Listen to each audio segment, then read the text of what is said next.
Live from Fenway Park in Boston, it is the 143rd installment of the rivalry, Fitchburg versus Leominster, here on FATV. And yes, indeed, we are at Fenway Park in Boston. I'm John Gugerty, joined, of course, by Dan Bullock. Dan, you and I have had the opportunity over the years to call games from a number of different places. This is special, man. This feels good. It's a once-in-a-lifetime event to be able to come out to Fenway Park, not just for us, but for all the student athletes who've battled through practice, through the games, through their trials and tribulations. This is the culmination of a season, and what a tremendous award to be able to play your Thanksgiving matchup against a rival you've been playing for nearly 120 years right here at the hallowed grounds of Fenway Park. We are incredibly honored to be here at Fenway Park, here with FATV. We have pulled out all the stops. We have more cameras, more people, more assistants involved than ever before with any production I think we've done with FATV, all to bring this 143rd installment of the rivalry to you folks at home. Real quick, we want to welcome our folks watching in Fitchburg on Comcast or Verizon, but of course there are many opportunities to watch this game on FATV. Dan, tell them about some of them. So many different ways you can watch us here on FATV. If you're not just watching us on Comcast 1074, Verizon 2137,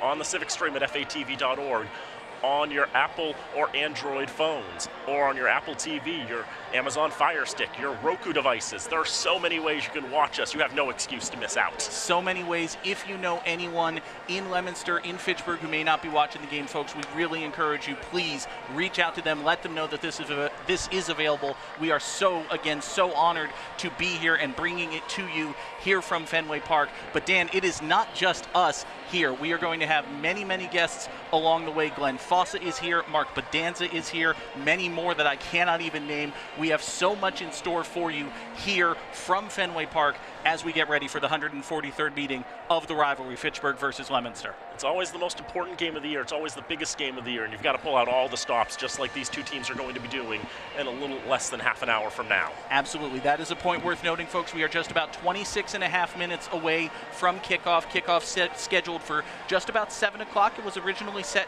for 6:30, but Chelmsford and Billerica, well, they wanted the stage all to themselves for as long as they could possibly have it. It was a very good game between Chelmsford and Billerica. Billerica pulled away to a 27-13 victory. Yes, they did, and that was a game where Chelmsford led at the half, but Billerica, they held onto the ball for much of the second half and pulled off some incredible trick plays, some really nifty ideas, and for Paul DiGeronimo and perhaps for Devin Gates as well, if they've got some interesting things in the playbook, this is the time to pull them out. It's the last game of the season. It's Thanksgiving. It's Fenway Park. You're only going to be here maybe once. Why not?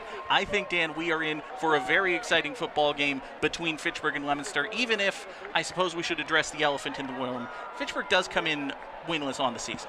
Yes, the Red Raiders are 0-10 coming into this game. Leominster 5-5. Leominster made it into the playoffs, snuck in as the 16th seed in Division I, lost to St. John's Prep, who is playing in the state championship in Division I. As for Fitchburg, they've had a couple of games where they've been in the thick of it, against Neshoba, against Groton Dunstable. They've had chances. However, they've just not been able to play a complete 48 minutes. But, they've had plenty of time to rest, plenty of time to regroup. And this is the stage to try to just throw everything, including the kitchen sink, out there. If you've got it, you've got to bring it now. And speaking of bringing it now, we are going to send it down to Glenn Fossa, who is down on the field. Take it away, Glenn. This historic rivalry, Thanksgiving Eve. With me, Sophia Thomas, senior at Fitchburg High School in Merrill-Eck, Sam Squalia. Great to see you, Sam. Once again, historic in every way. We're generally at historic Crocker Field tonight. Historic Fenway Park in the city of Boston. Great to be here. Merrill-Eck, Sam Squalia, this is historic.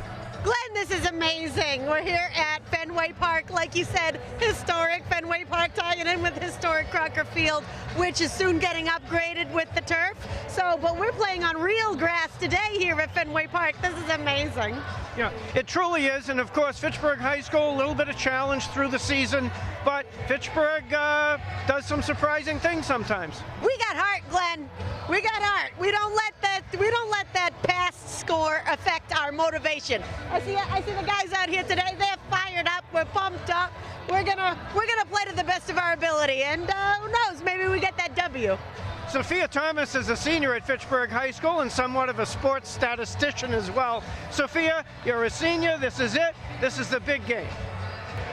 Yeah, it's a great opportunity for the team and for students alike, and for it to be at Fenway Park, the oldest ballpark in the world, or in America, celebrating one of the oldest high school rivalries in the country. It's an amazing opportunity for both schools. So there was a bus ride down, and of course it's your senior year. It had to be pumped. Yeah, it was. I remember thinking it was crazy. I knew Fenway did high school football, but never thought Fitchburg and Leominster would get the chance. I was really excited and pumped when I heard that we were going to be able to be here. Streaming this globally on fatv.org, of course, you can see this across the world. Right here for the 2023 Thanksgiving Day game between Fitchburg and Leominster, the rivalry continues. Back to John and Dan.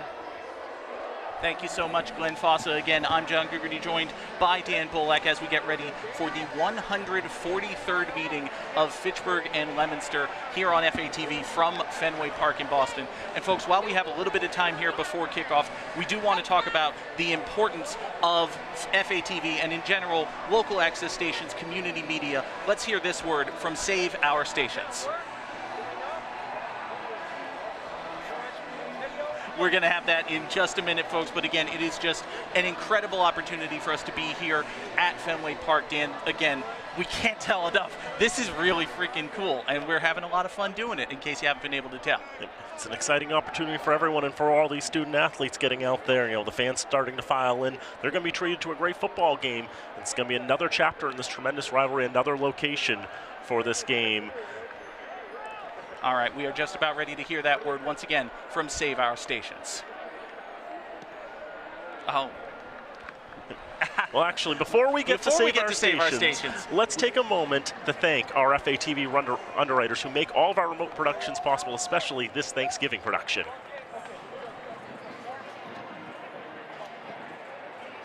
Fitchburg Access Television's Thanksgiving football broadcast is brought to you in part by Rollstone Bank and Trust, Acme Carpet One, the Sentinel and Enterprise, Leominster Credit Union, Minuteman Press, SS Lobster, Curious Escape Rooms, and by Tiny's Trees.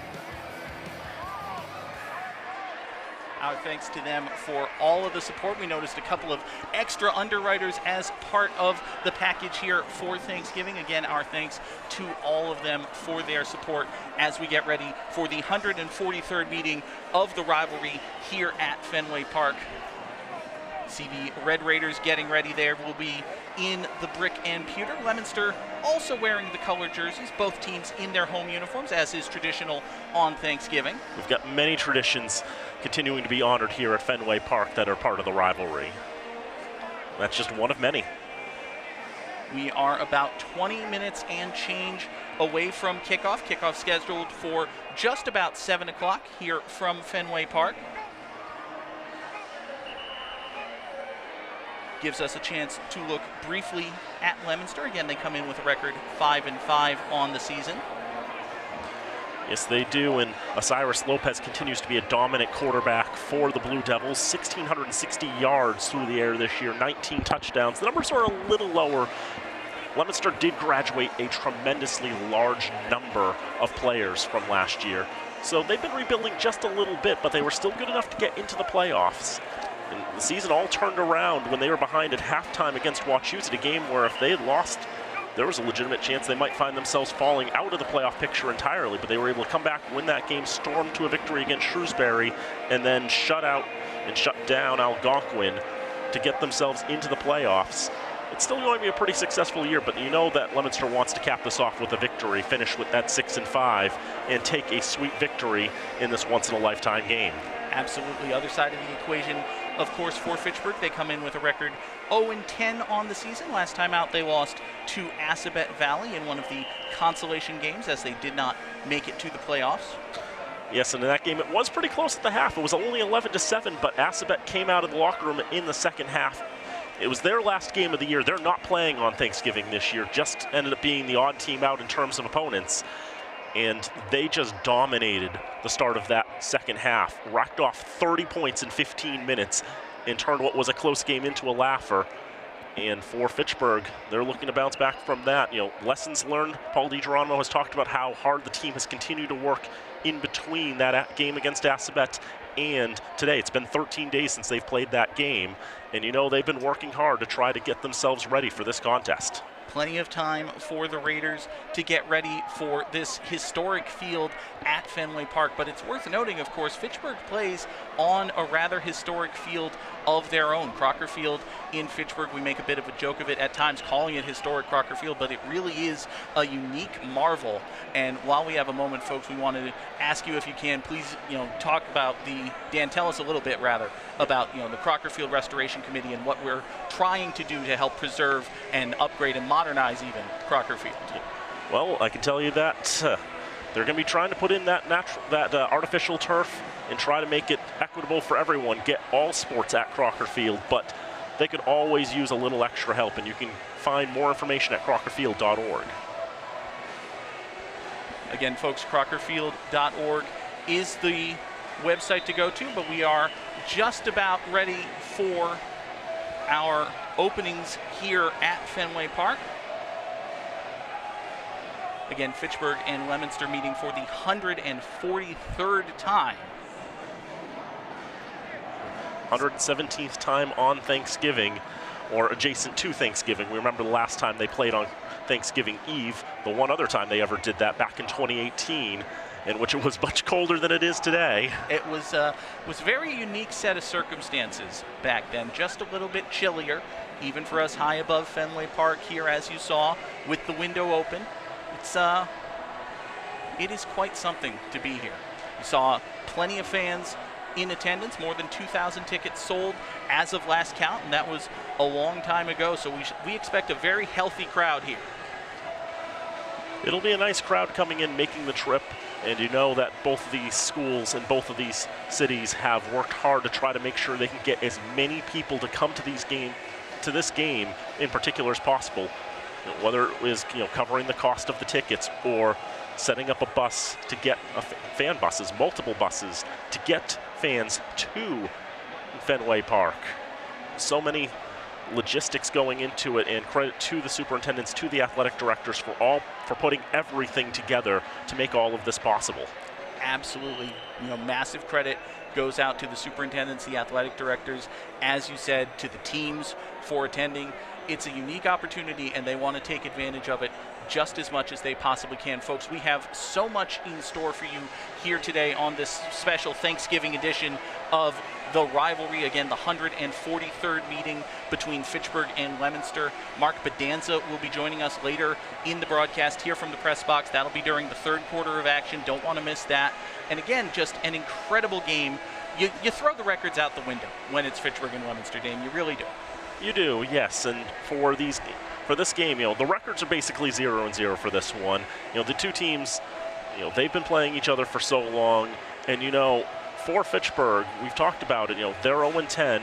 According to Sean Sweeney, they've never had a season where they ended up losing every single game. 0-8-1 in 1965 stands as the worst season thus far, but nine times they've come away with one win on the campaign. They can get that win. I think most Red Raider fans would take those 10 losses if it meant they could beat Leominster here at Fenway Park. It's certainly an intriguing proposition, and given the circumstances coming into this game, it's definitely one that the Raiders would take. Would be not necessarily a successful season, but it would be a lot sweeter if you knew that it ended with a Thanksgiving victory over Leominster, whether that's at Crocker Field or at Doyle Field, or as it should happen here tonight at Fenway Park in Boston.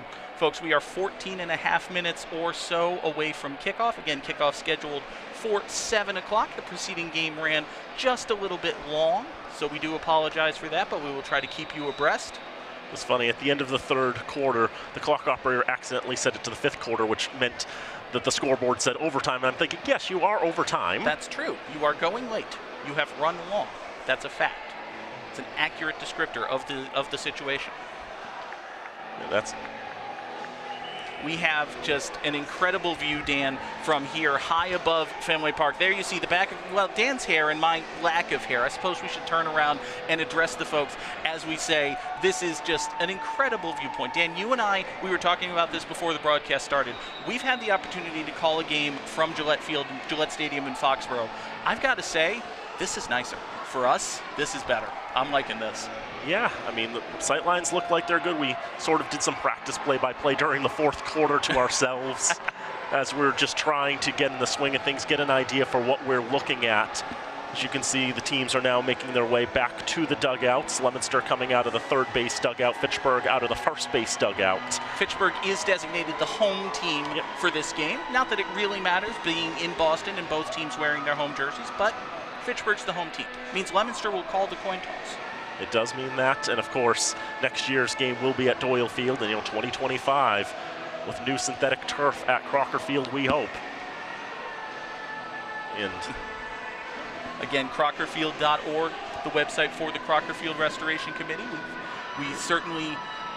We don't do it often here at FATV, but we do certainly ask if you can check that out.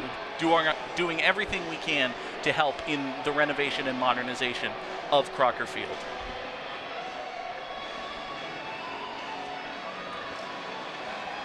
A lot of red in the stands here, a lot of blue as well, to be fair. There may even be more blue than red. It's entirely possible. The seats are red, so there's that. The blue does stand out a little more. I think I'm noticing a lot of people in the suites as well, the ones that we can see. Yep. There were suites available, individual tickets for sale as well. Again, we expect a healthy attendance here at, I almost said Elliott Field. That's like the worst, the most wrong I could have possibly been was to say Elliott Field. We are at Fenway Park. I have had to try. I haven't messed it up yet, but I have had to correct myself a couple of times, make sure I'm saying Fenway Park and not some other facility. It takes a moment to get it to roll off the tongue, but it is very much there, and we have an incredible view from our vantage point here in the press box. We're just behind essentially what would be off to the right of home plate. We're in the right corner of the end zone. You see there, we have our cameras pretty much right on the 50-yard lines. We expect some absolutely tremendous shots of the stadium here tonight. You can see, the triangle. They've taken out the bullpen wall to extend the field just a little bit, the playing surface. But other than that right field bullpen wall, this is Fenway Park. The triangle's there, the monster's there. They didn't let anybody sit on the monster, but it's there. Looming behind where the teams are going to be playing, you'll notice that the benches are going to be on the same side. So that'll be a little different, I think, for these two teams. Not seeing that particular setup that often, but it's just how the logistics of it go, because after all, if you try to put it one team on one side and one team on the other side, where all the stands are, you'd just be seeing a lot of the backs of players' jerseys. Yeah, the first base side is where pretty much all of the fans have congregated. There are some suite level patrons on the third base dugout in addition to the first, but pretty much all of the crowd is off to the right of where we're situated in the press box. We anticipate that Fitchburg and Leominster's bands will be combining to play our national anthem not too long from now. Fitchburg and Leominster getting ready to run out onto the field. We are just about, again, 10 minutes away from kickoff here at Fenway Park in Boston. As we get ready, there we are, from high above Fenway Park, overlooking this incredible vantage point as we get ready for this 143rd installment of the rivalry, Fitchburg versus Leominster, here on FATV. I realize, Dan, that I have said it 1,000 times, and I will say it 1,000 more. This is incredible. I am so honored to be part of this. It is just, yeah. Words are escaping me. That's how difficult it is to describe, but how tremendous it is to experience. And folks who have been watching FATV for a while, they know that for both of us, when both of us are just gobsmacked by the atmosphere in front of them, and we haven't even started playing football yet, Dan. We're still 9 minutes away from kickoff. We're not even in the element of the Thanksgiving football game, which, oh, by the way, is the most important football game of the year for both of these teams. It's also tremendous, for Fenway Park to reach out and look outside of 495, look where Dragons may live, and find Fitchburg and Leominster, one of the oldest, longest rivalries in Massachusetts, and bring them here. It's the second time we've seen a Central Mass rivalry. Blackstone Valley Tech and Nipmuc beat us to the punch a couple of years ago. That's a rivalry between the two closest rivals in the state, I have to imagine. The two schools are separated by a street. They are across the street from each other. That does foster a pretty good rivalry. We are just about ready for the teams to take the field as we get ready again for this 143rd edition of the rivalry. Let's send it down to the field and our public address announcer.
Now introducing the Leominster High School Blue Devils.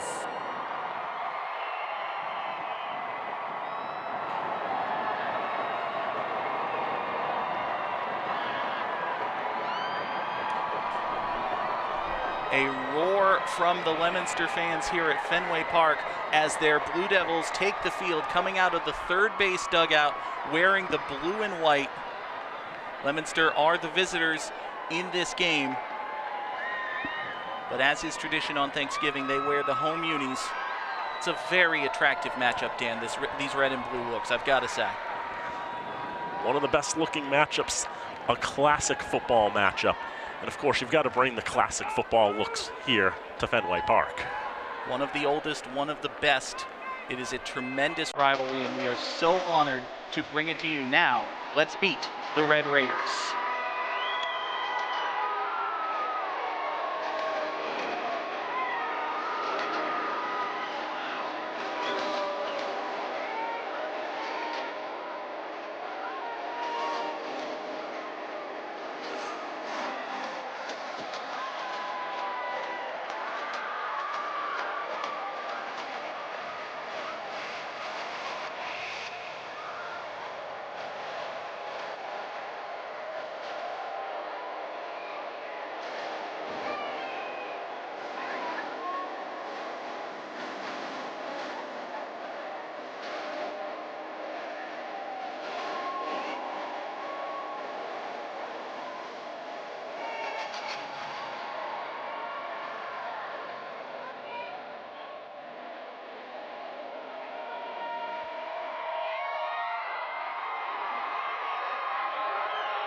And the Red Raiders take the field at Fenway Park as a similar roar comes up from those who have made the trip from Fitchburg wearing the red and gray. Fitchburg emerges from the first base dugout. They will be on the right side bench. Again, both teams with their benches on the far side of the field. Fitchburg in the red and gray. You wouldn't have it any other way on Thanksgiving. You know, Dan, I've got to say, whoever put together that Fitchburg High School hype video should be very proud of themselves. Can you find out who did that and maybe, just say, hey, you did a good job, bud? Wait, I can do that. Hey, you did a good job, bud. Good job for a guy with no formal video editing training. But hey, if it wasn't for the great resources at FATV, I would have never learned how to make a video like that. That is exactly right. Let's send it down to the field once again for our national anthem.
They may be rival schools, but the bands play as one. Fitchburg and Leominster's marching bands combining for the national anthem.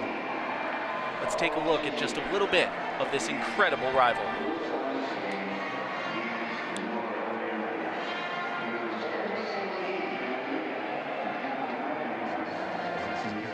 You're a hero forever. Everyone shows up for that football game. People you haven't seen for years and years and years. You see them at the Thanksgiving football game. Boom chicka boom, boom chicka chicka boom boom boom. Hee ha ha ha. Leicester, rah rah rah. Boom chicka boom, boom chicka boom boom boom. Hee ha ha ha. Leicester, rah rah rah. I'm not much a believer in predestination. We all have our theories of existence, but the fact that the series is tied going into the 100th game is absolutely sensational. I don't think that's happened anywhere in the country regarding interscholastic football, regarding any rivalry in the country. There's no explanations for it, except maybe to denote that the Leominster-Fitchburg football game is the great unifying force in the community. I've got to feel that every Thanksgiving Day, for one day, business people from the plastic factories in Leominster, from the paper mills of Fitchburg, the lawyers, the doctors, the announcers, all get together in a mass to celebrate the community. The pride and the tradition connected with the two communities project into the game, and so that you have people participating in these games that go back. For example, you could have a grandfather, then a father, an uncle, a brother, and I think that there's so much significance to the particular contest. What it is two communities vying for the attention of that particular day and having their community, their school, their team be the ultimate on that particular day. When you were young, you watched the game and you always wished that you could play, and then when the time came for you to play, it was the most exciting feeling I could ever say I've ever had in my whole lifetime. To get down there at Crocker Field or Doyle Field to play, and the big crowd, and you see all your old friends that you hadn't seen for a while to come back to see the game, and there's such great camaraderie there that you just can't explain it. It's something that you just never forget as long as you live. In fact, as I've played in the game and as I've coached the game, it's just the most exciting feeling anyone can ever get, I would say. You're talking about, in my opinion, just a megaton effect every Thanksgiving. Names may be meaningless, maybe not, but each person that's ever performed, from the water boy to the guy with the yard markers, to the guy watching as part of this great scene. I don't want to be patronizing the event. I must admit, for sheer emotion, you can't beat Fitchburg, Leominster on a Thanksgiving Day morning. To me, it's the absolute greatest.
Fans, please direct your attention to the field for this evening's coin toss.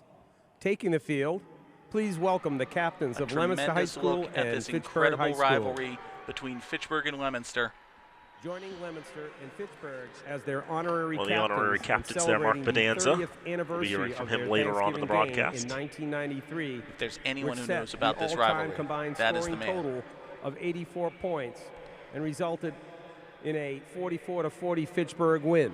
Please welcome Blue Devils wide receiver Brian Mazzaferro, the foremost historian and author of rivalry history. Joining him as honorary captain Blue Devil Mark is Bedanza. Brian Mazzaferro. They're the honorary captains representing Leominster. Red Raiders quarterback Todd Stefanidis. For the Red Raiders, and Red Raiders running back and Ryan Keenan. For Stefanidis, Keenan, and Mazzaferro, they're celebrating the 30-year anniversary of their 1993 Thanksgiving game. 84 points between them. The Raiders winning 44-40. Are Todd Stefanidis and Ryan Keenan of Fitchburg. A good old-fashioned track meet and another one of those Fitchburg-Leominster traditions. Bill Goslin is our referee tonight. We've got an all-Central Mass crew making their way to Fenway Park. Dave Douglas in as the umpire. Some great referees, young and old, making their way out here. Blue Devils have won the toss. Leominster has won the toss, and they have elected to receive. And they will receive, so it will be Leominster's offense taking the field first. As we are just about ready for the 143rd meeting of the rivalry. Fitchburg versus Leominster from Fenway Park in Boston. Did you ever think you would say that? And for all of these players taking part today, did they ever think they would get to take part at a football game at Fenway Park?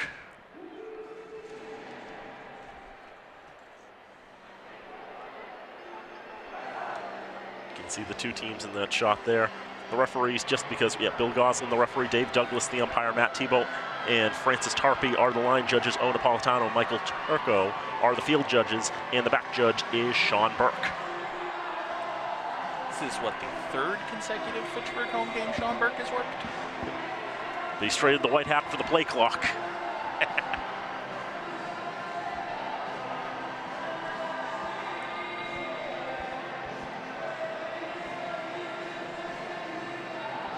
A wonderful crew here, and two wonderful teams getting to take to the gridiron for their final football game of this 2023 campaign.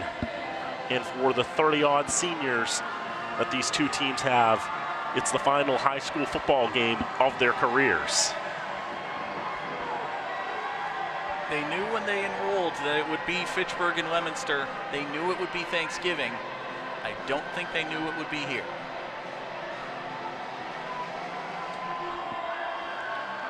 Jidus Delgado set back deep to return for Leominster. Alan Hall will kick it off, and with the play-by-play of the first quarter, Dan Bolek. Hall with the run-up and the boot the line drive, and we're underway as it hops around the 21-yard line. Picked up by Delgado there. He tries to scamper forward, but a lot of red shirts to meet him just past the 25-yard line. Delgado tried to turn upfield, but he had to turn around and make sure he had a secure handle of the football. Fitchburg was trying to strip it away right on the opening kickoff. Not going to waste any time there. So we mentioned Osiris Lopez, the sophomore quarterback, threw for over 30 touchdowns last season. This year with 19 more to his account. A dominant quarterback and just a sophomore, already named a team captain for the Blue Devils this season.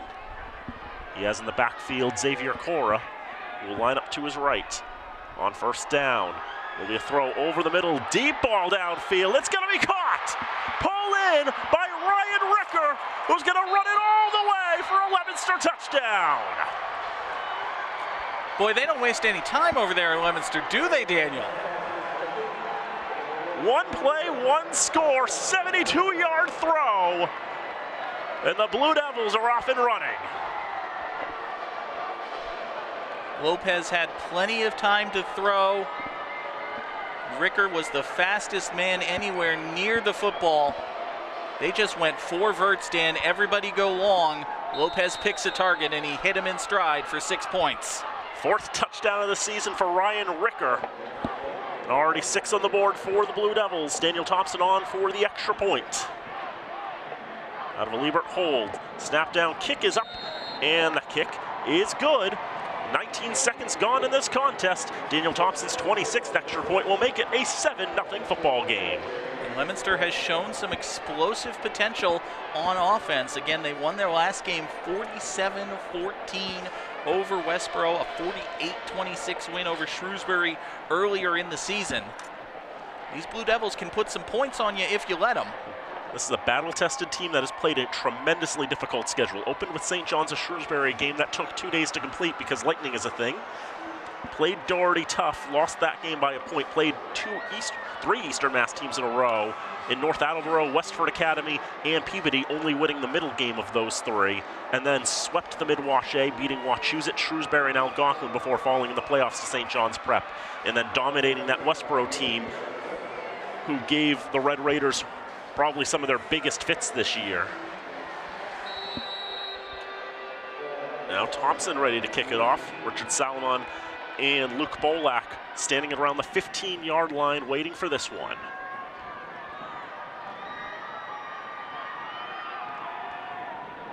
Strong boot down the middle. Salomon will take it in at the 11-yard line. He'll set his feet, try to go up the middle. Finds a couple Blue Devils who will close the door and wrestle him down at the 27-yard line. And if this game turns into a track meet, Dan, Fitchburg may well find themselves in the dust. They have some playmakers on offense, mostly centered around Luke Bolak, but they can do some things. Devani DeLeon, Zacchaeus Collins has stepped in at quarterback. Niall Sim has thrown a touchdown pass. One of the things we saw in that highlight package was 3 different Red Raiders have thrown for touchdowns this year. They'll use the freshman in Zacchaeus Collins at quarterback on first down, going up the middle and going nowhere. Looked like a handoff to Shea Gagnor. Gagnor has been a staple of the Red Raider offense all season as well. It's time to just go simple fullback dive up the middle, 1st and 10. Leominster was ready for it. No hole opened up. It's Jaden Jenkins who came out most celebratory. I know we mentioned Devani DeLeon as a potential impact player, but he did not play last time out against Assabet. And Luke Bolak will take the pitch out, try to cut up left side of the line. Gets back to the line of scrimmage, maybe. And we already have an injury. It's like Christopher Hatch, the senior, down at about the 25-yard line on the near side here. See, Hatch just gets hit from behind as that tackle is happening.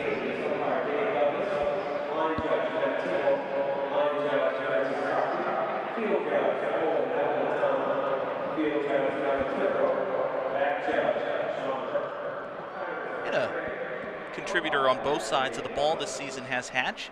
Does have 3 rushing touchdowns as well as 3 sacks on the defensive end. He's an all-around player. He's a transfer from Assabet. He's able to make his way to Leominster.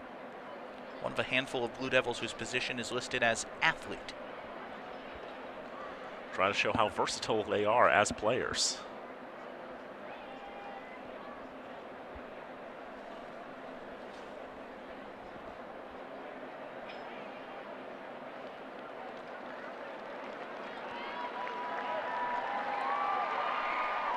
Good to see Hatch back up on his feet. He'll be helped to the sideline.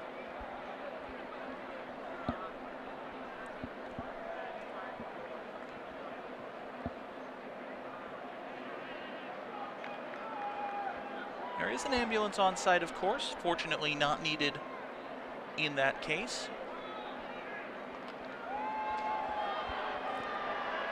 Teams will get ready and get back on the field.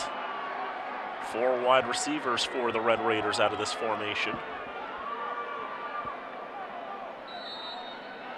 And 1 in the backfield. It's the case. Collins under center, drops back to pass, throws. That one is going to be caught. Around the 33-yard line. Catch made by Luke Bolak. It won't be nearly enough for a first down. A lot of the work for Leominster is going to be determine where number 1 is. See, that was the first carry of the drive for Bolak. Didn't get much. And then that reception on 3rd down. It'll be booted away and goes through the hands of the punt returner. Has to be taken back at the 25-yard line, rolling back. Santos trying to wrap him up, and Amate Nagabe will wrestle him out of bounds at the 35-yard line. Juan Miranda did not get the cleanest reception of that football. It led to a bit of scramble mode there. Pretty sure he did touch it as the ball went through his hands. Would have been Fitchburg's ball if they could recover it. We'll take another look. Yeah, Miranda just doesn't get set in front of the punt, Dan. He tries to catch it off to the side, almost like a basket catch. Goes through his hands. He's able to recover and get something on the return. Puts Leominster out to about their own 34-yard line. 2 minutes gone in this contest. First down, run left side. And they'll go down to Aramis Reyes for the carry, his 25th of the campaign. He finds some good yardage out to the 45-yard line. 1 touchdown on the season for the junior Reyes. Looked for a second like he was going to break this one. It was only a diving shoestring tackle by, hey, look at that, Luke Bolak. He's a playmaker on offense and defense for the Red Raiders. 1st and 10. It'll be Reyes again, going right side of the line this time. Rumbling over midfield, put him down in Raider territory. Blue Devils hit a big shot on their first possession. They've gone to the ground here the second time they've got the ball.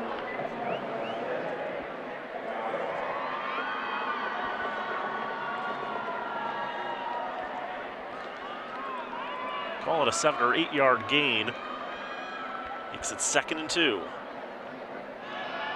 Play action, it's a throw to Dominic Swain on the left side at the 40-yard line. He just drags Niles Sim as it takes a second Red Raider to take him down. And Ali Kahil out to the 35-yard line. That is just pure strength there from the senior in Dominic Swain. That's got to be such almost a terrifying position for Niles Sim. You're trying to drag the ball carrier down, but he's just pulling you with him, and you know you can't, try to reposition your grip or get back on your feet because he just keeps moving. Finally, Kahil was able to come over, make the assist, and get the tackle. But he's all the way to Fitchburg's 35. 12-yard reception for Swain. Lopez waiting, throwing deep downfield, caught by Jadis Delgado, and he'll walk in for a Blue Devil touchdown.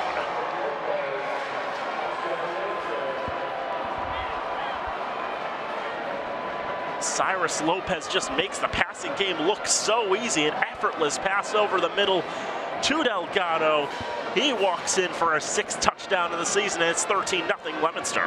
That is pitch and catch. You may as well be on the practice field. No pressure on the quarterback. Delgado has 2 steps on his DB, and he trots into the end zone for Leominster's 2nd touchdown of the first quarter, which is not even close to halfway through.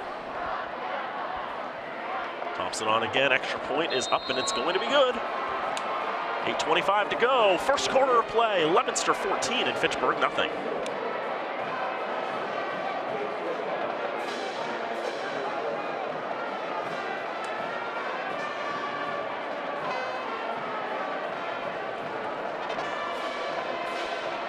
Power play 66-yard drive for the Blue Devils took just 1 minute and 35 seconds. Leominster is threatening to run away with this one. Still time for Fitchburg, but you got to think, Dan, this is a very important possession for them. Even if Fitchburg doesn't get points on this drive, just get a couple of first downs. Get your defense a chance to rest, recuperate, get their heads back in the game. Don't go 3 and out and send them right back out there. Already saw them changing up their formations a little bit. Went with that I formation that they've used quite a lot this season, but then switched to single back 4 wide. Solomon and Bolak back there. This is the ball that'll hop along the ground, be taken at about the 18-yard line by Luke Bolak, who just keeps on churning up the middle. Finally met there by Blue Devil and Edgardo Santiago. But it's a pretty good run back, all things considered. The Blue Devils know, Dan, that Luke Bolak is Fitchburg's playmaker. He's the most explosive player on the team, whether it's on offense or special teams. So they're going to probably do everything they can, whether it's kicking it to the other side of the field or, in this case, the little ground ball kick up the middle. They don't want to give Luke Bolak a clean opportunity to carve them up because they think that's where Fitchburg's at its most dangerous. Bolak came in today 699 yards on the ground this season. Go back to the I formation, move Chris Rivera in motion to the far side. Give it to Bolak, who will go on the far side. Found a bit of a hole, burst through it. And past the 45-yard line. A good run there by Bolak. That was a counter handoff. They send everybody going to the left. Bolak takes a step to the left, and then he jumps back to the right. He gets a big block from the pulling guard. It's a tremendous job done there by Miguel Gonzalez, the freshman. One of many standouts on the offensive line for the Red Raiders. Did a good job springing Bolak for a big gain and a first down there. Into about the 47-yard line, another first down play. This one not nearly as successful.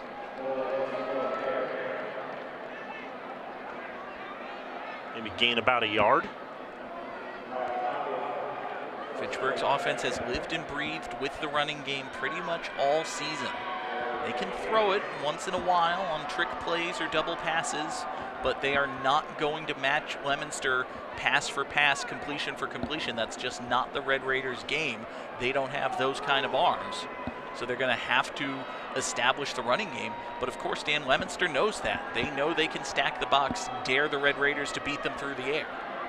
Collins 21 for 42 this year for 211 yards through the air. Second down and 9 coming. Put a man in motion across. That was Bolak. They throw to the far side of the field. That's going to be caught. And rolling past midfield is Luis Santos. Well, if you're not going to beat Leominster downfield, and to be frank, I don't think Fitchburg's going to, you've got to do stuff like this. You've got to spread the field, show a willingness to get the ball out to the flanks. That will then, in turn, open up the middle. They've got it into Leominster territory now. Third down and 5. Went from Fitchburg 48 to Leominster 48. Put 6 on the line, 2 on the far side. Bolak spread out his receiver, 1 in the backfield. Is Gagnor. Throw out will be to the far side, looking for Luis Santos, but it goes through his hands and out, the incomplete. Santos was matched up with Zach Oliver, freshman corner. Pass may have been a little high for him, but see him clap his hands in frustration there. Feels like he maybe should have had that catch. I think the Raiders are going to go for it here, Dan, and honestly, I think that's the right call. You're in Leominster territory. It's only 4th and 5. Already down by 2 scores. What's the point of punting here? Considering how quickly Leominster can traverse the field. What's a 20 yards of difference, basically. It'll be Collins rolling out, going to tuck and run with it at the 45. He's taken down around the 42-yard line. I think he's got enough. He does have enough for a first down. They went play action, wanted to hit the deep ball to Solomon, running up the near sideline. That was well covered by the Blue Devils, but they weren't able to keep contain on the edge. Zacchaeus Collins sees it's not there downfield. He looks at the sticks and he runs right for him. Dragged down from behind. Lucky that wasn't a horse collar on Jaden Jenkins. But it is a first down for Fitchburg. A big fourth down conversion gives them, they keep the ball rather. Gives that defense, like we were talking about, a chance to catch their breath. Maybe they can get some points on the board after all. Needed 5, got 7. Bolak sees a hole, goes through the middle. Although it closes pretty quickly, he's still able to get to the 34-yard line. Exploding through the hole for 7 yards. That time it looked like he wanted to go off tackle left. That wasn't there, but he was able to cut back inside, run behind the left guard. Got a good gain out of it.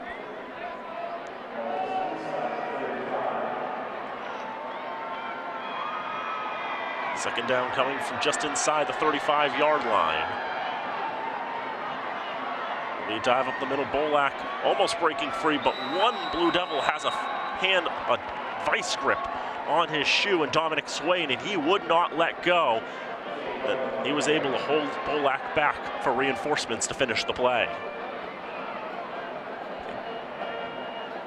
They had Bolak split out wide, tried to catch Leominster, thinking it's going to go to Bolak out of the slot, give it to Gagnor up the middle. There were a pack of Blue Devils right there. I think J.R. Wilson Jr. was the first one to wrap him up, but he was not by any means the only one. Billy Bolak again, but a lot of blue shirts meet him right at the line of scrimmage. Take him straight down to the ground. Fitchburg had that big fourth down conversion just 3 plays ago. Now they'll need to convert again. This one's shorter, 4th and 1 as opposed to 4th and 5. In theory, that would open up the playbook a little more, you'd think. 3 consecutive runs after Collins, thinking about throwing, decided to scramble for the first. Freshman's under center on 4th down and about 2, but instead we'll have a timeout. Timeout taken by the Raiders, first from either side this game.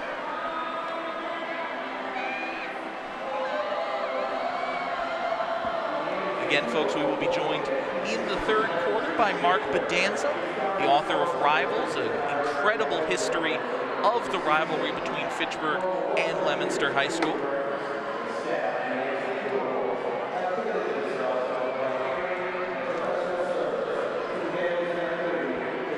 A lot of football and a lot of content in store for you here. Dan, this is a very, very important play coming up for Fitchburg. But you see there, the Leominster cheerleaders, they're rooting for their side, just as the Fitchburg side is. Good crowd on hand here at Fenway Park. A lot of folks made the trip from Leominster. A lot of folks made the trip from Fitchburg. A lot of folks in Boston just like them some good high school football, and they've got it here. Perhaps some folks just made the trip from wherever they needed to come from. Old alumni coming back and seeing their old sides come together on the gridiron again. One of the beautiful things about this rivalry has been it has endured for generations. High formation. Be a late pitch out to Bolak. He's got a lot of space. Now it cuts back in the middle of the field. He's got the first down. Past the 20-yard line, around the 17, he's down. Another 4th down conversion. They fake the handoff to Gagnor, get Leominster thinking they're just going to go up the middle, try to get a yard. You see right there, Collins does a wonderful job of baiting in Juan Roman Cruz, gets him to commit to the quarterback, and then pitches it out to Bolak for an easy first down, and then a good chunk more. They are inside the Blue Devil red zone. 3 minutes to go in the first quarter, 14-0 Leominster in front. Back to a single back formation. Bolak takes the pitch, cuts up left side of the line, collides with the Blue Devil at the 15-yard line, falls forward for a gain of about 4. Good job by Bolak that time, Dan, seeing that the edge wasn't there, seeing that he wasn't going to get anything if he tried to turn the corner. He cut it back upfield Turned what could have been a negative play into a positive right there. Just that seeing the field, the looking, he's not even looking where he's running. He's just keeping his head on a swivel, trying to find a place to cut. Cuts to his right, gets some good yardage. 2nd down and 6. So Keegan Emersing was the Blue Devil that Bolak ran into, stopping his progress at 4 yards. 13 from goal. The Raiders come to the line in the I formation. One receiver out to the far side, one to the near. Barrow will move from one side to the other. Bolak taking his time. Leomate Nagabe block and create a little bit of space, and he's able to dive forward to about the 10. And went back to that counter play, Dan. Start to the left and then come back to the right. Now we've got a Raider down. That is Miguel Gonzalez. 5'11", 230, and just a freshman. Trusted to take serious snaps on the offensive line for the Red Raiders. One of the challenges this year for the Raiders has just been the numbers have been down. There are only 40 players on the roster we got for this Thanksgiving game. Something that happens over the course of a season, even in the best of times, but particularly when a team has struggled the way the Red Raiders have, although it was not a bloated roster, let's say, to begin the season. Fitchburg has been playing a little shorthanded, a little undermanned, most if not all of this season. Leominster, with the roster I have, has 68 players on it, for comparison's sake. Raucous crowd in red here on the first base side at Fenway Park as the Raiders come to the line. 11th play of the drive for the Red Raiders, out of the I formation again. Forbera in motion again. But something's going on there. I think it was Jose Casillas, the right tackle, took a step forward a little too early. It'll back Fitchburg up 5.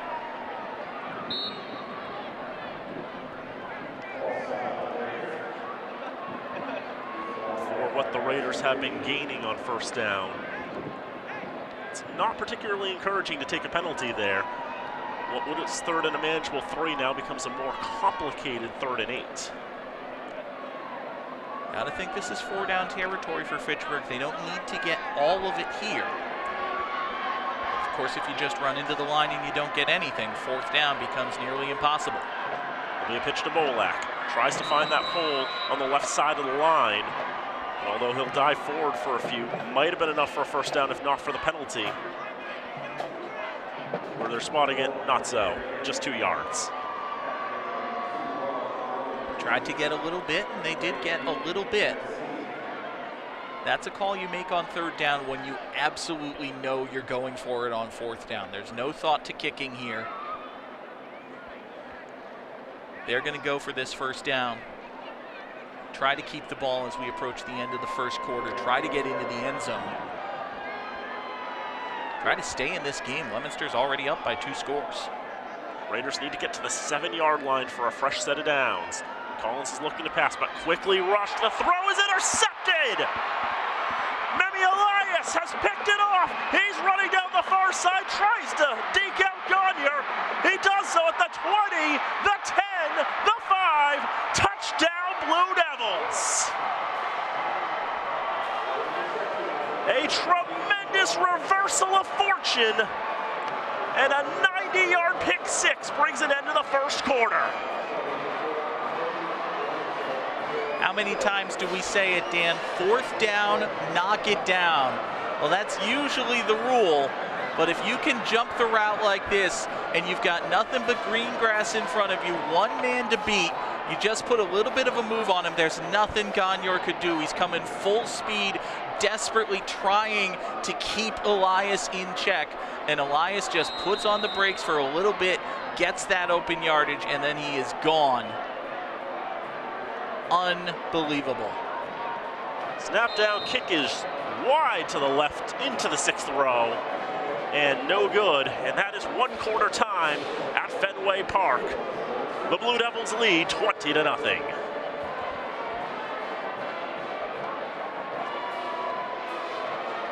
Dan, when we were getting ready for this, talking about it just from, obviously it's an incredible effort from the production standpoint, but just talking about it from the football perspective, there was always the thought, what if it's just a blowout? We've seen a few of them this year.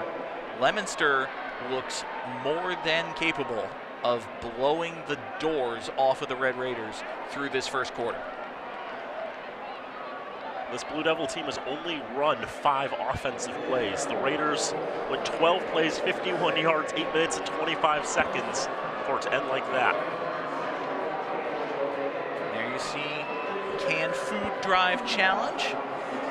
Fitchburg Athletic Director Todd Robbins, his counterpart from Leominster, eagerly awaiting. Dave Palazzi. And now they see who's the winner going to be. Todd have to give the trophy up, or will he be able to keep it for another year? And there it is, that Fitchburg number, has 2,684. Congratulations, Red Raiders. Mr. Robbins receives the trophy. I believe that's a celebratory Mr. Robbins.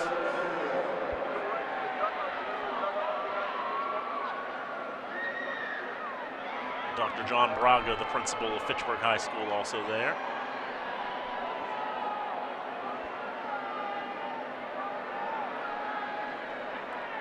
As we are just about ready for the second quarter of action, Leominster just missed an extra point, kicking to the right end zone. Now they will kick from the right end zone as the teams have changed ends. Richard Solomon takes it on a bounce at his own 16-yard line. Straight up the gut, tries to break through the hole, but he'll be dragged down at the 35. That's where Fitchburg's offense will come back out onto the field. And if there's one thing you can say for them, Dan, it should be that Leominster's defense is pretty tired. They were just on the field for a very long series at the end of that first quarter, and it was a series that ended with points. It's just that they were points for the Blue Devils. Just means no time to rest. The Blue Devils defense right back out there. We'll see if they can continue to stand as strong as they've been. Zacchaeus Collins back out on first down, hands off to Luke Bolak. Bolak is brought down pretty much right at the line of scrimmage, gains maybe a yard. We'll call it 2nd and 9.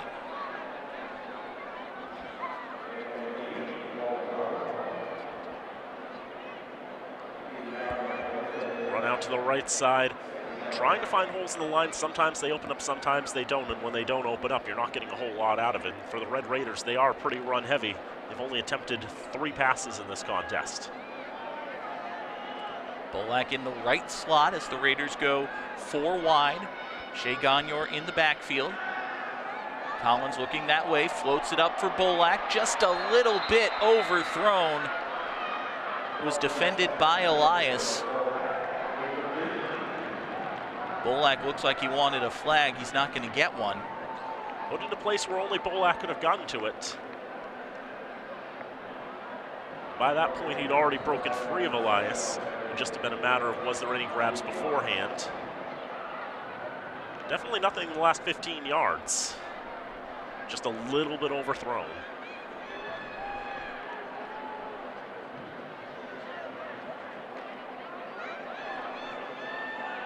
Now Fitchburg in danger of going 3 and out. They'll come out split backs behind Collins. Try to get it out to Bolak on the swing pass to the left. That pass is incomplete. Well over Luke Bolak's head. Nothing he could do about that one. The Fitchburg offense will begin their downtrodden trot to the sideline. Send out the punt team. It's a formation we haven't seen yet in this contest. First punt for either side. Leominster's had it twice. They've scored twice.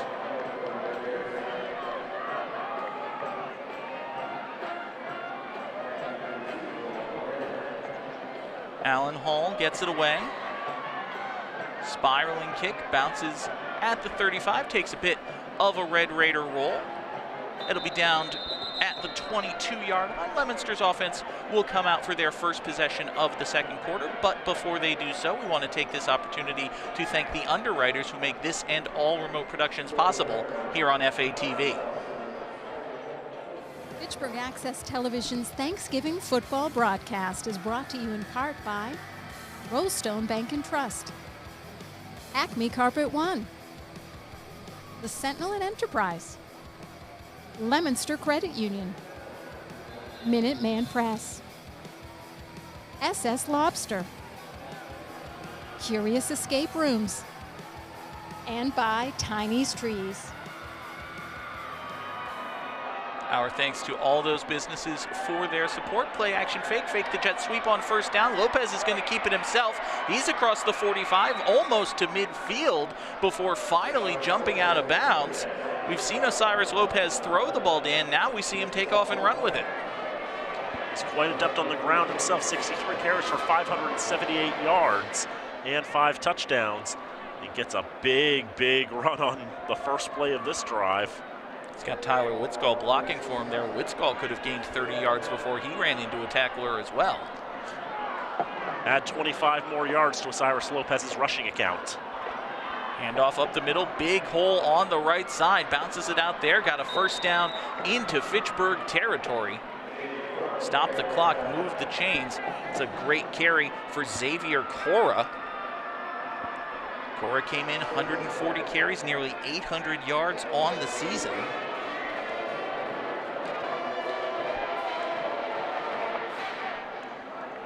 He had been the primary ball carrier for Leominster coming into today. Hard to really read anything into a first quarter that sees the Blue Devils have the ball for 5 offensive plays. Pass on first down by Lopez is complete to the near side. That's Ricker. Almost out to a first down. Looks like he's going to be about a yard shy. Louis Santos and Alan Hall in on the defensive tackle for Fitchburg. But again, Dan, Leominster is just moving the ball at will. Now it's Christopher Hutch, the ball carrier. He breaks a tackle at the 20, 15, 10. One man to beat. He is in. Touchdown, Blue Devils. Christopher Hatch. Saw him go down with an injury earlier. He comes back onto the field, gets his 4th rushing touchdown of the season.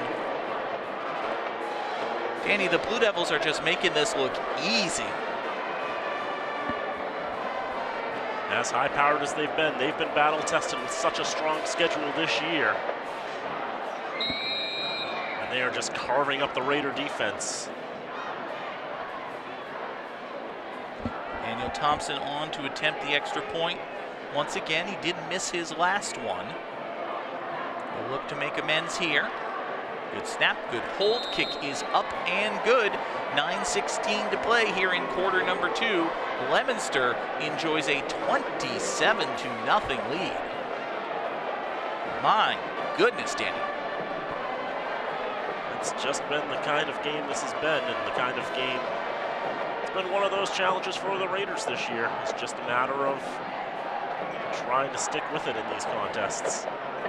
But sometimes you get overpowered. You know, Leominster, they are in Division 1, Fitchburg in Division 4. They don't have as many numbers to pull from in the school. And to an extent, it's also showing in the roster size and the build-up. But Leominster just looks so polished out there.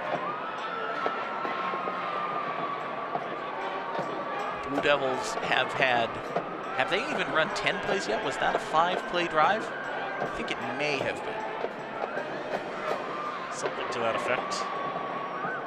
A dozen offensive plays, if that, but it is all working for the Blue Devils. Fitchburg did have one promising drive, got down deep into Leominster territory, but of course that ended with the pick 6. That was the Blue Devils' 3rd score of the game. They've already added a 4th. Folks, if you joined us late, you've missed some things. Bouncing kick picked up by Bolak at the 20.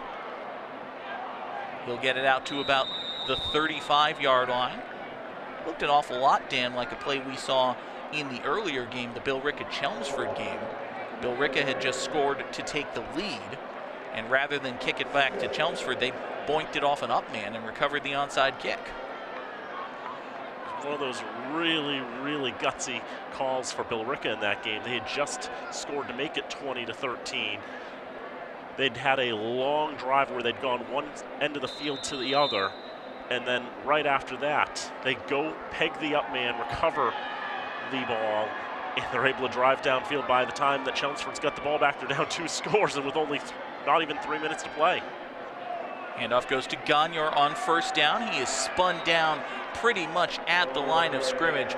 Great defensive work there by Jaden Jenkins. We've called his name a number of times already. Came in with only 10 tackles on the season, 13 receptions as well. He is having a fine defensive outing thus far here on Thanksgiving Eve from Fenway Park in Boston.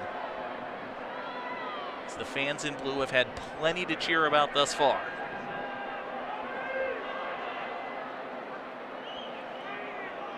Second down and 10 for the Raiders. They'll go back to 4 wide. Gagner's the lone tailback. Collins looks left. Pass over the middle for Bolak is incomplete. Off the hands of Dominic Swain. It's another name we've called plenty of times. Swain's a senior. He had the best look of all on that one, just getting his hands up and knocking that to the turf. Just playing that shallow zone over the middle, designed to defend pretty much exactly that pass. Collins still just a freshman. Decision making, you would hope, will improve. Plenty of promise for the future for these Red Raiders. They are a young team for the most part. Obviously some seniors, including Bolak. Now on third down, Collins under pressure, rolls left, tries to throw left, passes a little bit too short. Couldn't really get much behind it. He was trying to hit Solomon, but he wasn't able to set his feet, wasn't able to really step into the throw. Pass hit the turf, and the Raiders will send out the punt team again.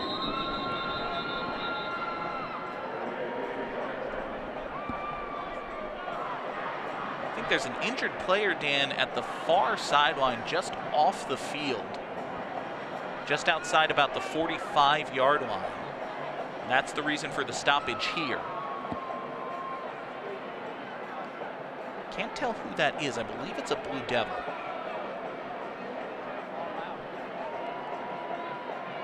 Blue stripes on the pants. I can tell you it's a Blue Devil, but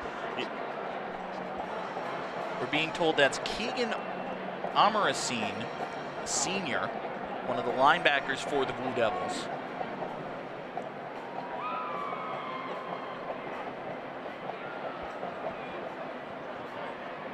And he's being tended to on the far side. Already seen a couple of injury stoppages here tonight.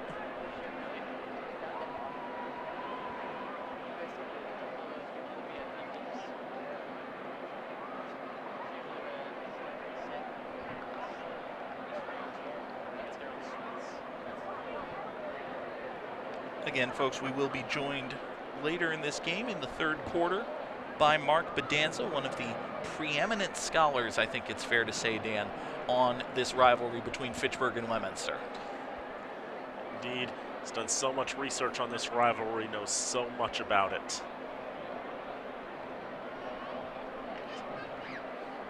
A topic that's near and dear to everyone here watching this game. I imagine he'll have a lot of interesting things to share with us. They've brought the stretcher out. You may have seen it in the background. The ambulance is set pretty much out in straightaway center field. Not too far away from the triangle you see there, the ambulance bay. Beth Israel Deaconess just down the road, of course, as they continue to work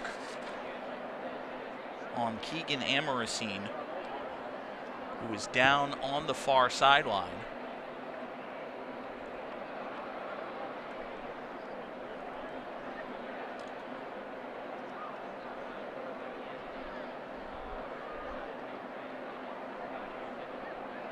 Players from both teams have taken a knee. as a hush falls over Fenway Park.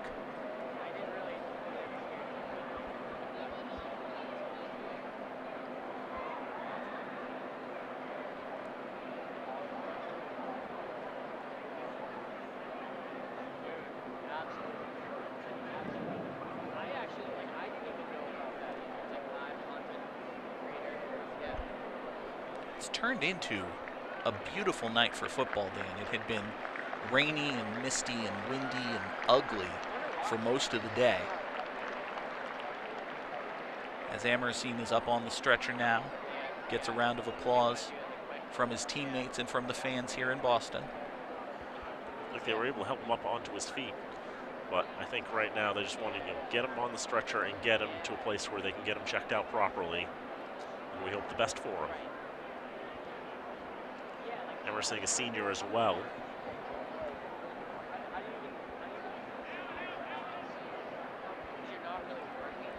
Not the way you want any player's night to end at any time, but certainly not a senior playing his final game for Leominster.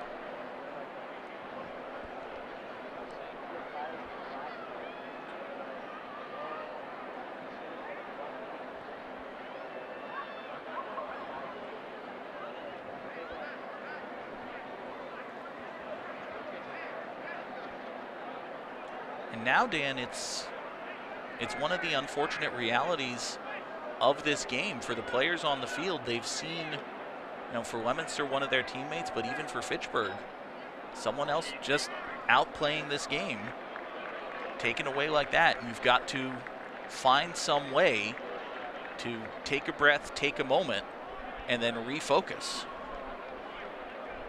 Because we're going to be back playing football here in just a couple of minutes. It's one of the toughest things to do, I would have to assume, as a player. The Raiders are in a very strange formation. Yes, you could say, yeah, that looks like a punt formation. But Bolak has not been the punter this season. I believe Bolak punted the last time Fitchburg kicked it away, but we'll see what they do here. Low snap, Bolak gets it away. It's a short punt, bounces at the 40, but it does take a Fitchburg roll. So it'll get some good yardage in the score sheet back down to the 26-yard line. All in all, a pretty good kick for Luke Bolak. If he punted the last time out, I just completely missed that. But again, Dan, it's all about for Fitchburg, even on a situation like that where, yeah, you're just kicking, but you're going to plant the thought in Leominster's heads, they might do something here, and eventually, in a better situation, they might do something by having their most explosive playmaker as the punter. You never know. We've seen over the years, there's college teams put their quarterback in the punting position, make sure on those 4th and 4s, you never know what they're quite going to do. Blue Devils come back out, 1st and 10 at their own 26-yard line, easy for me to say. Lopez under pressure, chucks it deep to the left, got a step, but the pass is just a little bit overthrown. He was trying to hit Ricker once again. Lopez had to roll to his left, couldn't really get as much behind the ball as he wanted, just had to throw it up there with his arm. Couldn't step into it the way he might have wanted. Sailed a little bit. You see there just beyond the outstretched grasp of Ryan Ricker. And you think you said all those times, he didn't quite get what he wanted into that one, and yet he threw the ball that far. That was a very far throw. Now 2nd down handoff, Christopher Hatch once again has a big hole on the right side. He's still on his feet, down the far sideline at the 20, cuts it back. Can he get the angle? Yes, he can. Touchdown, Blue Devils. Christopher Hatch, his 2nd score of the game. We've seen Leominster with a quick strike, big play through the passing game, and now they explode on the ground. 74-yard run that time. Not just incredible speed, but incredible moves too. You can see some of the Raiders just trying to move themselves up as they can to try to cut the angle off, but he's wise to it, changes direction and turn.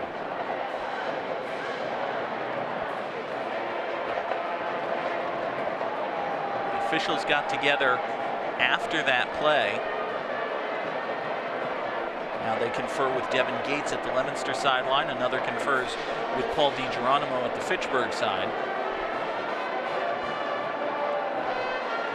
Looks like that official's just motioning for everybody to get back, stay off the field when the ball's live. And I do believe Bill Goslin just signaled an unsportsmanlike conduct against Fitchburg, or am I making that up, Dan? I wasn't looking at Bill when he did that, so. Fair enough. Well, we'll see if the kickoff's 15 yards away from where we think it is. Daniel Thompson on for the 5th time. He's 3 out of 4 today on these extra points. Not a great snap, but the hold is good. The kick, however, is not. Wide to the left. Thompson goes to 3 out of 5 on extra points. It's 33-0 Leominster. Dan, you don't want to look too far ahead, but those extra point troubles may be the only thing that keeps us from a running clock in the entire 3rd quarter. You never know. Is it a little too early to talk about that? Maybe. Is it 33-0 with 7:34 to play in the 2nd quarter? Yes. All I know is the scoreboard operator had to do a little bit of work. I mean, the one that's in the scoreboard. They are keeping track on the Green Monster scoreboard. And the operator's got to stand there. He's got a 3 in his hand. It's like, do I put the 3 up or do I put the 4 up? Does he make the extra point? I'll get the 4 ready. He's been accurate, right? Oh, rats. 3 it is. Boom. Got to keep your head on a swivel down there, I guess. That's right. You're not used to changing the Monster scoreboard 6 or 7 points at a time. But it is a nice touch that they've got the 1st through 4th quarters right there. They are operating the manual scoreboard as well as several electronic ones. Why, Dan, it's almost like this is a well-run facility here at Fenway Park, and these people know what they're doing. And sportsmanlike conduct was against Leominster. So it backs the Blue Devils up. Richard Solomon takes the kickoff at his own 24-yard line. Slams into the pile at about the 40, where he will be driven down. Pretty good field position for the Raiders as they look to put points on the board.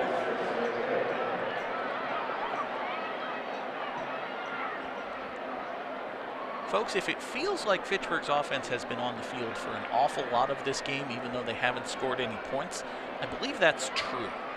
I would guess that Fitchburg is absolutely dominating time of possession. They probably are. Unfortunately, I didn't hit end of quarter after the pick 6. Well, that's a problem. And you just can't insert an end of quarter anywhere in this program. Bolak, the tailback, will get the carry on 1st down, and he will be wrapped up immediately. Absolutely nothing doing there for him. Bryce Tobin, one of many Blue Devils being pulled off the pile here. Try to go left, and look at that. It was Jaden Jenkins once again who made the first hit.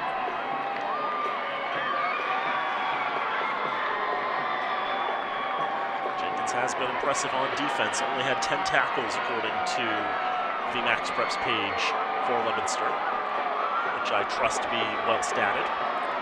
Fitchburg's cheer team still bringing the passion, trying to rally their offense. We are indeed not even halfway through the 2nd quarter.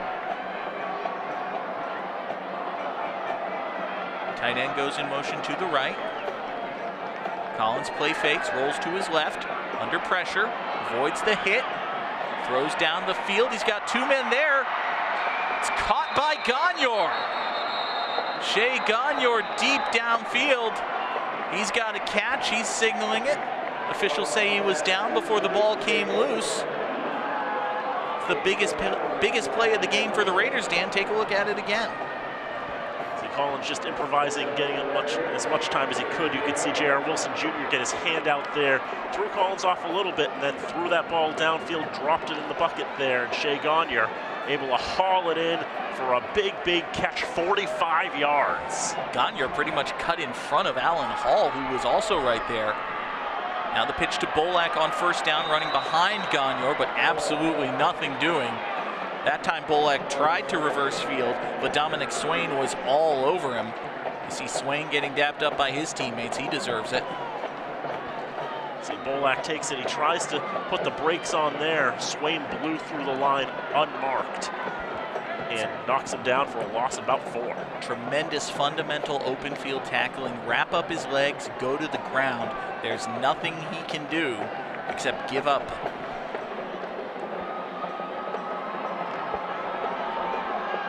It's a loss on the play. Call it 2nd and 15 now for Fitchburg. Handoff goes to the fullback, up the gut. I believe that was Armani Santiago. No, that's Ali Coheel with his first carry of the game. He'll get back the 4 yards that Bolak lost on first down. Coheel with his first touch of the contest. I only had him down for 1 carry this season. Again, the Raiders playing without Devani DeLeon, who had been their starting fullback. They've been using Gagne, but he just had a big catch and he's gone to the sidelines for a breather. So Ali Coheel is in. Fake it to him, pitch to Bolak. Reverses field, gets close to the 10. Still well shy of what he needed for a fresh set of downs, however. The sticks are on the near side, which for folks who've been watching Fitchburg on FATV for most of the season will find a little bit disconcerting. For announcers who have been calling Fitchburg most of the season, they'll also find it disconcerting, but you know, we'll deal. Looks like a gain of 4 on that one as Bolak tried to break out all the moves, smash all the buttons on his controller to try to get as many yards as he could. Put it on the 11, still need to get to about the 5 for a first down. And it is 4th down. Fitchburg has converted a 4th and 5 earlier in this game. They need to do it again if they're to get a fresh set here. Send a man in motion once again. Collins play fake under pressure. Spins out a 1, tries to dump it off, but that is incomplete, well shy of his intended target, Christopher Rivera. Leominster gets a turnover on downs, and they'll send their offense back out onto the field. Would you believe it, Dan? Jaden Jenkins, once again, heavily involved in the play, this time applying pressure to the quarterback, forcing the off-target throw by Zacchaeus Collins. Collins just doing whatever he could to get that ball away. The Raiders have been very keen to pass on 4th down. It seems to be what their go-to play has been when they've been on 4th down. Maybe a little too predictable there, but that's what they had to do to get 6 yards, because that's been what's been most effective in those circumstances.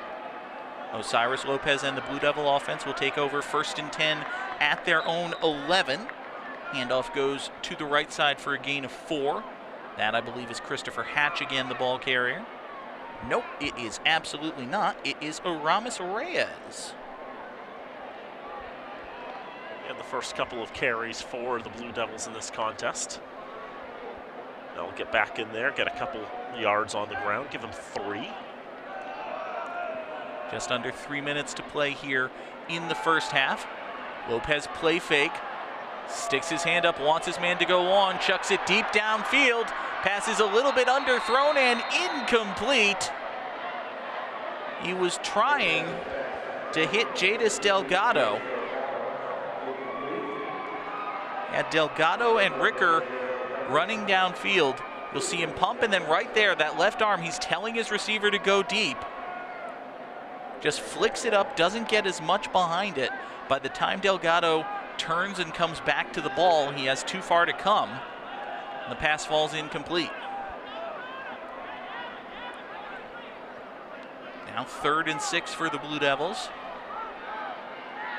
Play fake, Lopez will keep it himself. Big hole to the right side. He's spun down across the 25-yard line, but that's plenty for a Leominster first down. We haven't seen Leominster kick it away yet today, Dan. That was the closest they've come, and they didn't really come all that close. Almost felt like Lopez got wrapped up around the 20-yard line, but you can still see 1-2 more strides, and he dives forward across to the 26-yard line. The explosiveness, a 12-yard gain on third down to keep the drive going. We do want to let you know, folks, that we will have the full halftime performance. Both the Fitchburg and Leominster bands will be part of that. Still 2 minutes and change of football here to play in the second quarter as the first down handoff goes once again to Aramis Reyes. He's out about 8 yards on that one. We'll call it 2nd and 2 coming up for Leominster. Solid run with some more spin moves. Getting yards by the handful. Blue Devils do have their full complement of timeouts. 90 seconds has proven plenty of time for them on a number of occasions already. Lopez doesn't see anything downfield, decides to keep it himself. Gets out across the 40 to midfield before he's finally dragged down and then thrown down out of bounds. He comes up not too happy with it. I think the officials are going to say that the players were just continuing their tackle, which is fair. I don't think there needed to be a flag there. The line cleared out. Lopez saw a lot of green grass in front of him and thinks, oh, I'll just go forward then. You can already see Bolak was already leaning back as Lopez got to the boundary, and the momentum's already taken back there. You can't really stop yourself once you've already committed going that far backwards.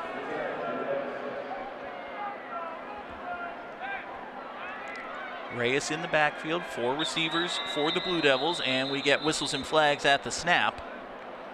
And a false start indicated against Leominster.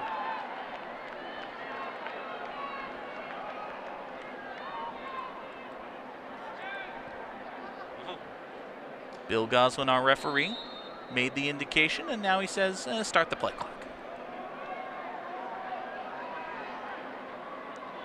So that backs the Blue Devils up. 1st and 15 for them, back in their own territory at the 48-yard line. Lopez again under pressure, wide open on the far side is Reyes. Ducks out of tackles at the 35 and is tackled at the 30-yard line. Aramis Reyes, just a little swing pass out of the backfield. There was absolutely nobody from Fitchburg covering him.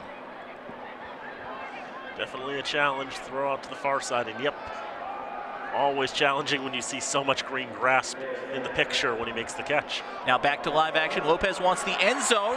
That jump ball is caught. Touchdown Blue Devils. Jadis Delgado has another score. Less than a minute to play in the second quarter. Leominster makes it 39-0 with their 6th touchdown of the first half. Carving up the air, the Blue Devils are. Battling with Solomon for the ball, but ultimately Delgado able to win that fight. Lopez has had all day to throw, more often than not. That time he lofts it up for Delgado. Delgado does the rest. Now Thompson will attempt the extra point. Good snap. Nope, it's a fake. They'll go for 2. Pass to the near side is incomplete. Overthrown. They were trying to hit Bryce Tobin. That pass thrown by Josh Liebert. He's a senior listed as a quarterback. Extra point game has been a little dicey for Leominster. They have missed a couple. They wanted to get 2 that time. The score remains 39-0 in favor of the Blue Devils. Looking at the yardage, already Leominster 384 yards of offense in this contest. That is a lot. It's a lot for a whole football game. It's even more so when it's 21 minutes and 7 seconds of football. Yeah, there has been a lot for Leominster to cheer about.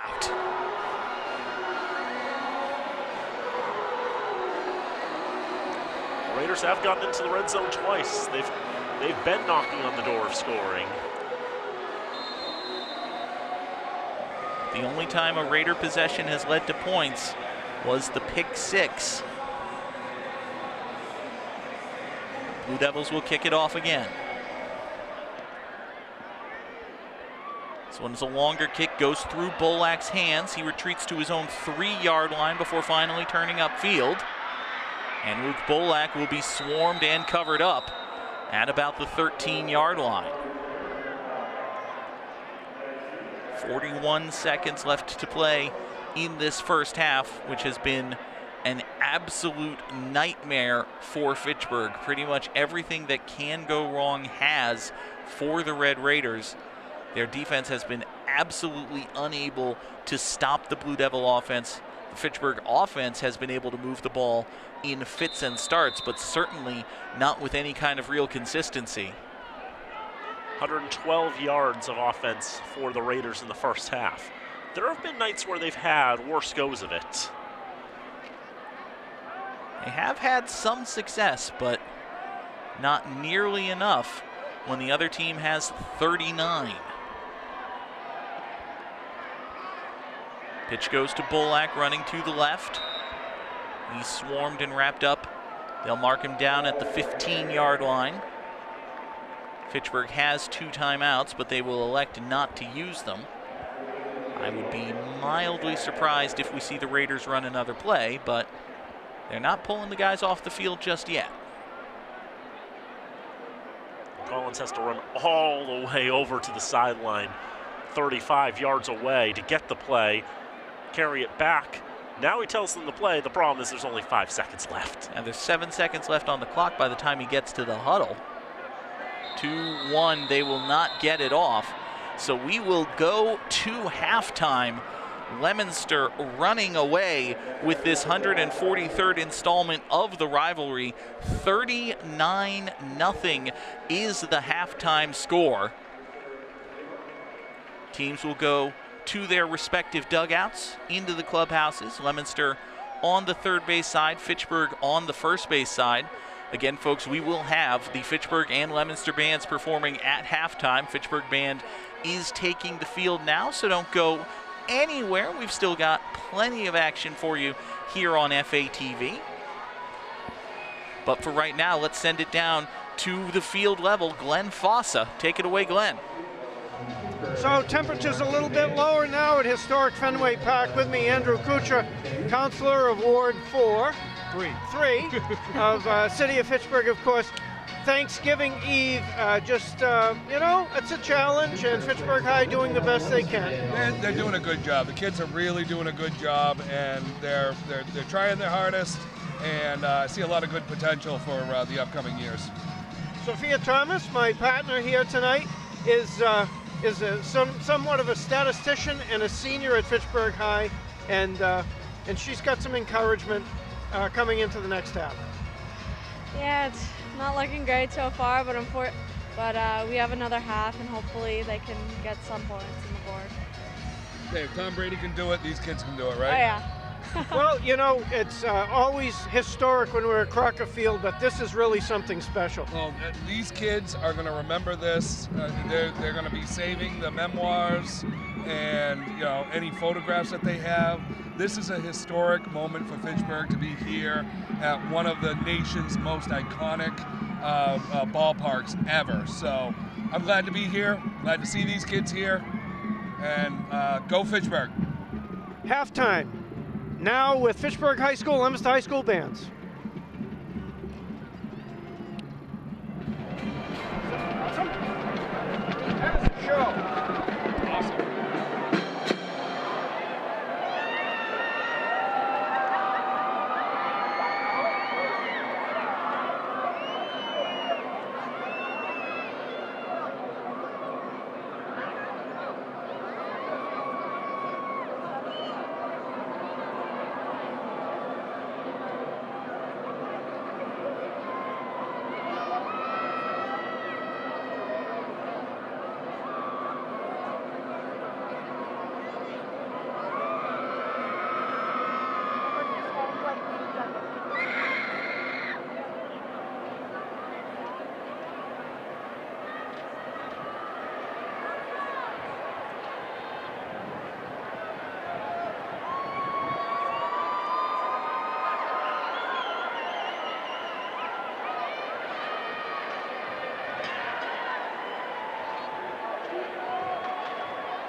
back here at Fenway Park in Boston. I'm John Gugerty, joined, of course, by Dan Bullock, but we're also happy to have Mark Bedanza with us here. Mark, welcome to FATV. Happy Thanksgiving to you. Happy Thanksgiving to both of you.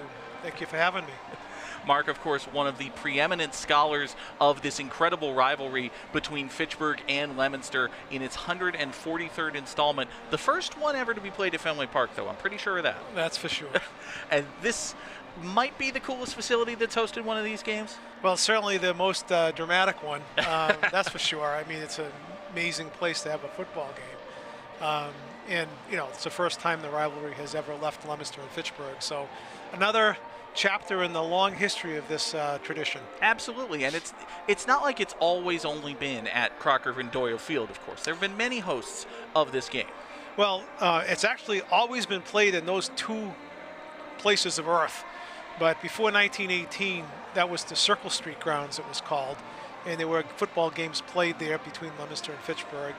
And then in Leominster, before Doyle Field was built in 1931, or opened in 1931, there were early games. In fact, the very first game in 1894, Dan, was played on what is now the upper portion of Doyle Field.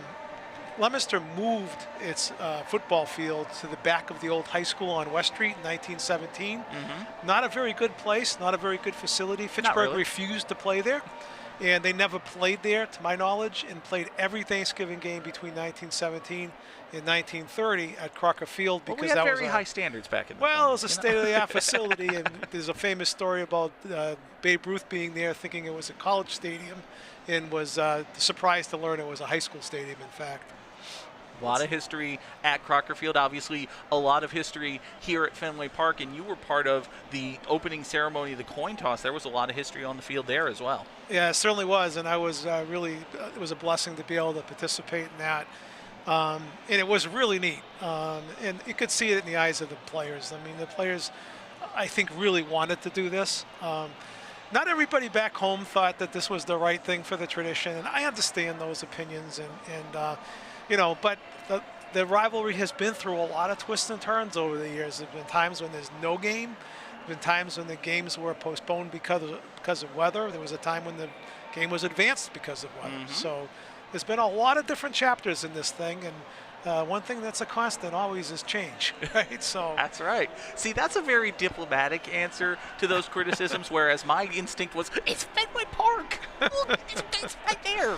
It's Fenway Park. Yeah. We only get so many chances to do this. Dan, you have been incredibly quiet. Tell me something. Tell me anything. Ask a question of our guest, Mr. Bedanza. How about the one free slug per year rule? That's one of the stories about one of the years that the game didn't get played. It is one of my favorite stories of the rivalry. In 1923, there was a basketball game being played at Leominster High School, which again was on West Street back in those days. And there was a player for Fitchburg that was getting elbowed. His name was Beach. He actually lived in Shirley, but he was playing for Fitchburg High. And he was getting elbowed by a player named Barrett, Red Barrett from Leominster High School, who actually went on to captain at tackle the Harvard University football team. Okay. But Amiot, great coach, Fitchburg legend, told Beach, if you can't take it, you know, you got to do something about it. So Beach slugged him, knocked him out or something. I mean, and it caused a lot of uproar. A couple weeks later, Fitchburg was playing in a tournament, and Beach was participating, and the Leominster officials were aghast that he could be participating in that tournament. Yeah, why is this guy playing? We just saw him punch one of our guys. Right, and the Fitchburg athletic officials said indignantly, what's wrong with you people? Haven't you heard of the one free slug per season rule? And then as a result, they were so mad that they broke off athletic relations with Leominster for an entire year. Did not play Leominster in football in 1924. Actually went out to Maywood, Illinois, played Proviso High School, and beat them, which was a powerhouse, national powerhouse, and won the unofficial national championship in football that year. So I guess that slug must have did something. Well, you know. And then 2 years later, Amiot, you know, coached the basketball team to an official national championship. So think about this. When they beat Maywood, Illinois, and came back to Fitchburg, there were 10,000 people at the depot waiting for them. And on their way, they stopped at the White House and had an audience with Calvin Coolidge, who was the President of the United States at the time. Yep, he's a Massachusetts native. Yeah, that's some history. Well, again, Mark Bedanza is here with us, the author of Rivals, one of probably the greatest collection of the history of this rivalry between Fitchburg and Leominster. And I would say, even with the scoreline being what it is thus far, this has got to be pretty high up there, just for the atmosphere, for the aura, for the moment of it, if nothing else. Yeah, I mean, as a football purist, I'd like to see a closer contest, honestly. Okay. As a Fitchburg fan, I'd like to see a closer of course. too, I mean, but the kids are all, one way or the other, they're all getting an experience that, they'll last a lifetime. Of course, you want to win, especially when you're a youngster participating in this game. But, hey, look, there's a whole half of football left. Who knows? I think last year Fitchburg played them a little tougher in the second half, so, we'll see what happens. Yeah, absolutely. We've still got 2 quarters of football to play. You stick around, call some of it with us? Sure. The greatest disparity of score in this whole thing was 1927, 63-0. So that's the record still. Well, I mean, you're a Leominster guy. You rooting for the Blue Devils to get that? I've got Leominster in my veins, but, having written and studied this thing so much over the years, I appreciate the rivalry and the tradition more than anything. Yeah. And that's not to take away from my sort of Leominster fandom, but it's not the same. And I've got to say, I kind of feel the same way. I grew up in Marlborough, and I lived in Fitchburg for a number of years. I don't live in Fitchburg anymore. Obviously, I still come and work for FATV, but I kind of do have that outsider's perspective a little bit. And this is just an incredible situation. It's really unique, this rivalry for Fitchburg and Leominster. You would be hard-pressed to find a couple of schools who've been going at it 143 times. Yeah, there's a lot of older ones, but you know what? This one it's unique. There's a lot of special things about it that have happened over the years, and the history of it proves it over and over again. Absolutely. One of the rivalries that has gone on for a little longer than Fitchburg Leominster is the English and Latin. They play at Harvard Stadium every year. English is actually one of the handful of schools in Massachusetts this year that, like Fitchburg, enters today winless. Yeah. Well, Needham Wellesley have been playing since 1882, and that was the year Walter Camp established definite possession of the football and a system of downs, 3 downs to make 5 yards back in those days. I see. No forward pass. And so you can't really go any further back than that, because the game as we know it did not exist, not even close. No, you get any further than that, it's not football. It's rugby. Yeah. Yep. There's been a handful of rugby. Yep, look at that shot. That is an incredible look at the Red Raiders as they get ready to take the field, coming out of the locker rooms. It's got to be frustrating for Fitchburg, obviously. You've come into this game 0-10. It's the biggest game of the year. It's your natural rival, Leominster. It's at Fenway Park, and it's been a boat race. It's been 39-0 in the first half. You can only put so fine a point on it. But, what, if anything, Mark, do you think that Paul DiGeronimo is saying or has said to his team to try to keep their spirits up, to try to keep their intensity up as they get ready for a second half of football? I did a little coaching back a number of years ago, semi-pro football, and when we found ourselves in this situation, I tell the kids go out and win the second half. Most of I'm sure these kids are well coached in Fitchburg, and they want to perform, they want to compete. And they just look at the second half as another opportunity to go out and do that. Yeah, you got to think of it as a 0-0 scoreline. Take it from here. That's right. I know that's how I've always taken it whenever I'm doing like PA or something to that effect. Think of it as a 0-0 game, and think of it as let's just try to take it one drive at a time. Just try to build up from there. Don't think about the grand scheme of things. Just think about it one play at a time and work your way back. That is the philosophy for sure. Leominster leads 39-0 as we get ready for the third quarter of action here from Fenway Park in Boston. We're being joined again by Mark Bedanza, one of the preeminent scholars of the Fitchburg-Leominster rivalry. Do you get embarrassed when I say that? Should I tone it down just a little bit? Do you embrace that title? I love football history. I've loved football since Jim Nance was running on this outfield back in the 60s for the Boston Patriots. What turned the page for me in some ways was, as a 13-year-old, I went to Doyle Field and watched the underdog Leominster take on Fitchburg. And that was one of the greatest upsets in the rivalry. Leominster won that game 40-18. And the program for that game contained a lot of historic photographs, including the 1894 teams, as well as a beautiful article written by assistant principal of Leominster High School, John Joyce, about the first game between the two schools. And that always just stuck with me. And years later, I decided to reenact that game. In 2009, I asked the trustees of reservations whether we could do it in the Doyle pasture up on Lindell Avenue, the Doyle estate, and I thought they'd tell me I was crazy. They said, no, we like the idea. So I said, okay, let's do it. So it was like planning a wedding. We raised a bunch of money, we built a field, we designed the costuming, and we did it. And, I've heard of Civil War reenactment before. I knew that was a thing. I had never heard of a football game being reenacted. Did you have obstacles? People saying what the heck are you doing here? We had a few people thinking. There was a guy that actually worked at FATV named Ken Jones, who was a rugby enthusiast that gave me some great tips on how to make it safer, because back then, of course, they didn't play with equipment. And one of the things we did is we didn't allow tackling below the waist, because in rugby, a lot of the injuries come from a knee to the head and the neck area. So it was played with some pretty good safety. We had one dislocated knee, and we had one guy who I think pulled a hamstring. But other than that, we did okay. But I had a guy from Leominster, a wonderful man named Frank Novak, who coached in the NFL for 16 years, come and watch it. And he said he'd never seen a football game like that before. It was something to behold. And we played it with a bunch of semi-pro players, men. And let me tell you, it was like I roughed the game with a couple of my friends, and it was like a thundering herd.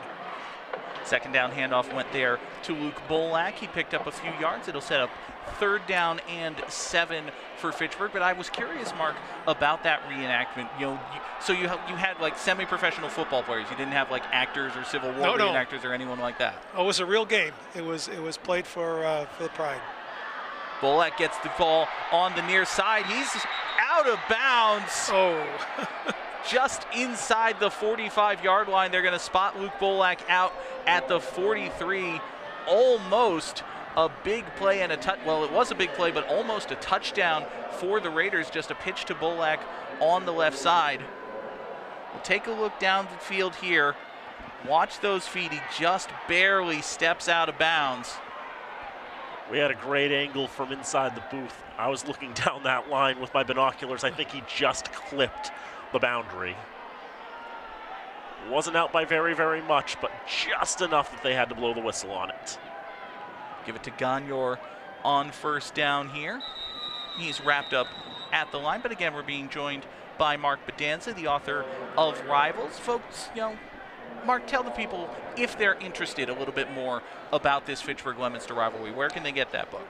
There's actually, believe it or not, there are 4 football histories that I've written. The first one was called The Game That Forged Rivals, which focuses on this rivalry and football violence, because there's a lot of it was changed and morphed because of what the game was in the early 20th century.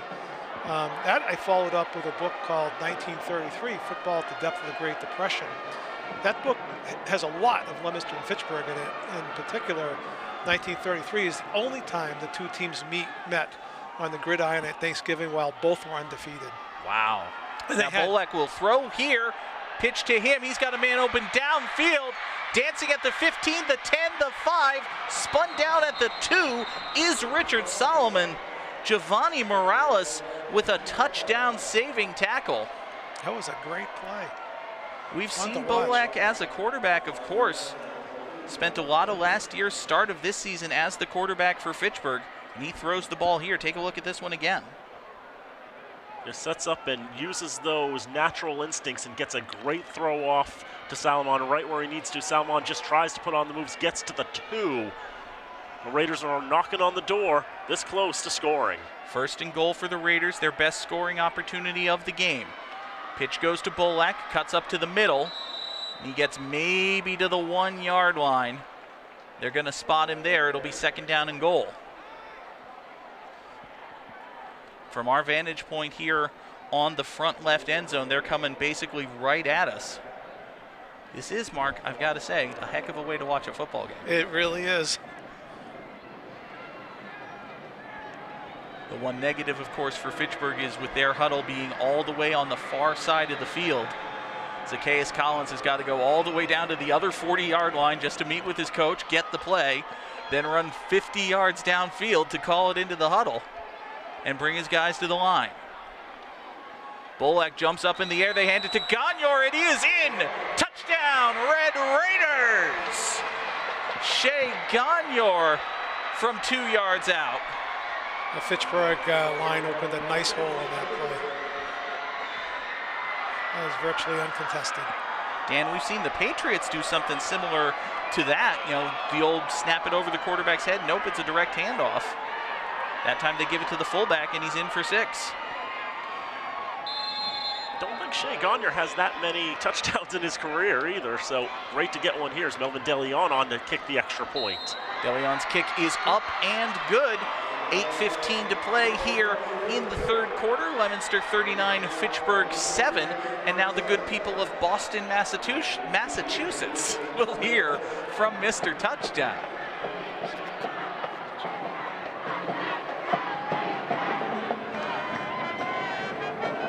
Another look there, you can see Bolak jump up in the air. Hand it to Gagnor.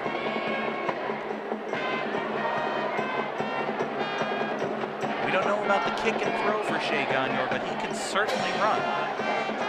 Also, DeLeon getting that extra point last year as a lineman. He actually came up with a reception after the Raiders on 4th down got stuck with a fake punt and threw to Johnny Silvestri, threw to the only open man he could find, which was DeLeon standing at the line of scrimmage. Because the Raiders didn't get the first down, Leominster declined the penalty and the catch counted. But I think an extra point might be a little better there. That's a little bit. Gets him in the scorebook. He gets to say he kicked an extra point at Fenway Park. And hey, that's something I can't say. Mark, can you say that? No. I haven't kicked extra point anywhere. That's true. You've never done kick it like a Falcon at Elliott Field? No. Well, that's something for you to do then. There you go. Better you than me, because I would do very poorly at that.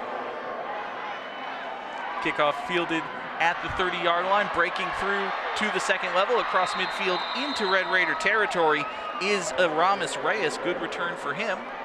Well, Mark, you were telling us about some of the other books that you've written about this rivalry. Book 2, which was 1933. I'm proud to say that Bill Belichick read that book and sent me a handwritten whole one-page letter on it, which is one of my greatest testimonials as a football historian. He enjoyed the book very much. Did you frame that letter? I did. I would have framed that letter. It's framed. It's in my office. It is framed. I had the same exact question for you.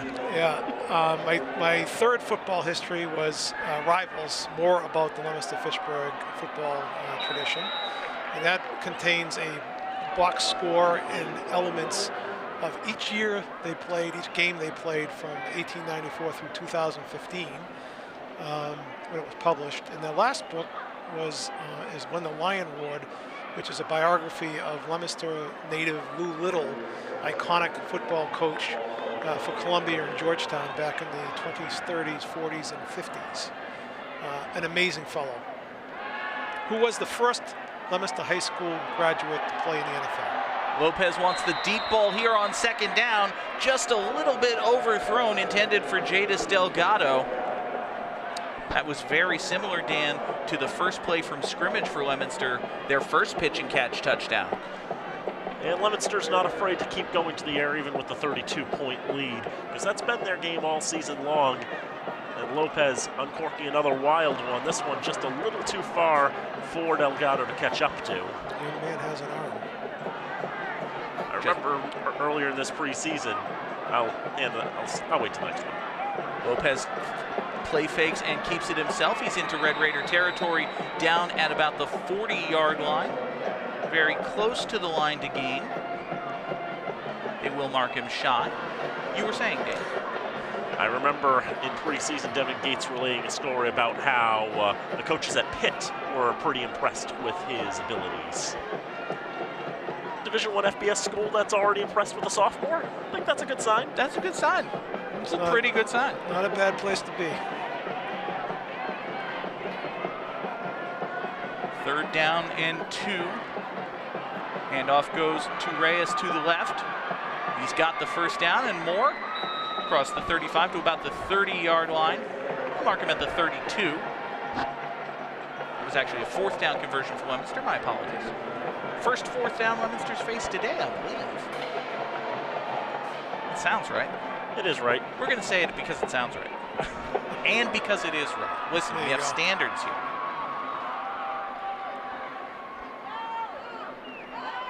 Six and a half minutes to play here in the 3rd quarter. Again, we're being joined by Mark Bedanza. Mark, happy to have you with us here on FATV. Always a pleasure. Juan Roman Cruz in the backfield, but Lopez will throw on 1st down. Catch made there by Ryan Ricker. He'll jump out of bounds right next to the 1st down marker. Did you know Lou Little was one of the committee members that designed and approved the Heisman Trophy? I did not know that. Yeah. He was quite the celebrity back in those days. Of course, it's been a long time since he coached, but did the talk show circuit with all the Jack Parr and Jack Benny and all those guys back in those years. Lopez throws to the left. This time he's got Ricker, and Ricker is in. Touchdown, Blue Devils. Ryan Ricker's got another score. And Leominster pushes the lead back up 45-7. What was that point differential you were saying? 63? 63 is the record for the series. 1927, Leominster hired its first professional coach, Raymond Comerford. Mayor Doyle is noted for giving Doyle Field to the city, which was an asset, of course. But what people don't realize is he was also instrumental as mayor in hiring the first professional football coach. Fitchburg had Clarence Amiot since 1913, and he was a force to be reckoned with. Comerford's debut in this series between Leominster and Fitchburg, he lost 63-0, which is still the greatest disparity. But he came back in 28 and 29 and won close games both years, which was the first time Leominster won back-to-back since 1912.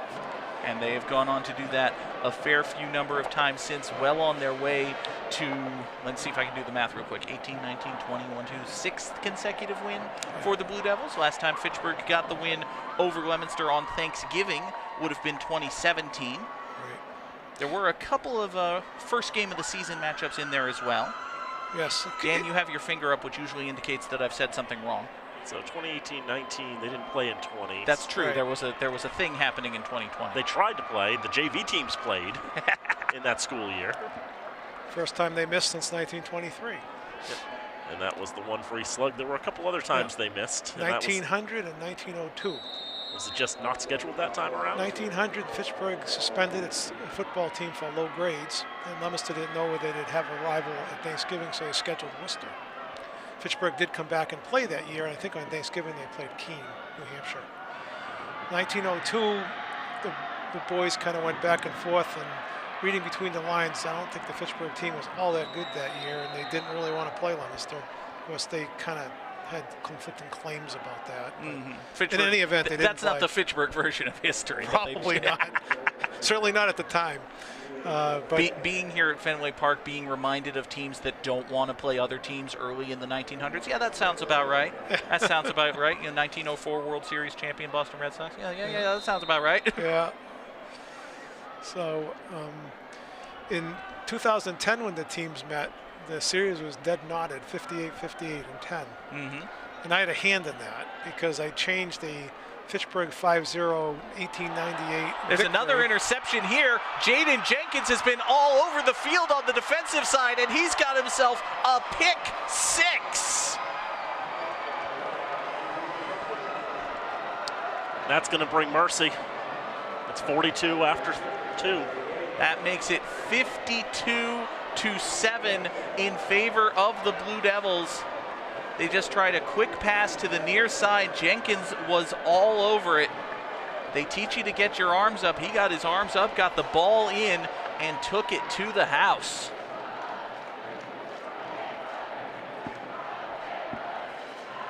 A tremendous effort tonight, Mark, for your Blue Devils.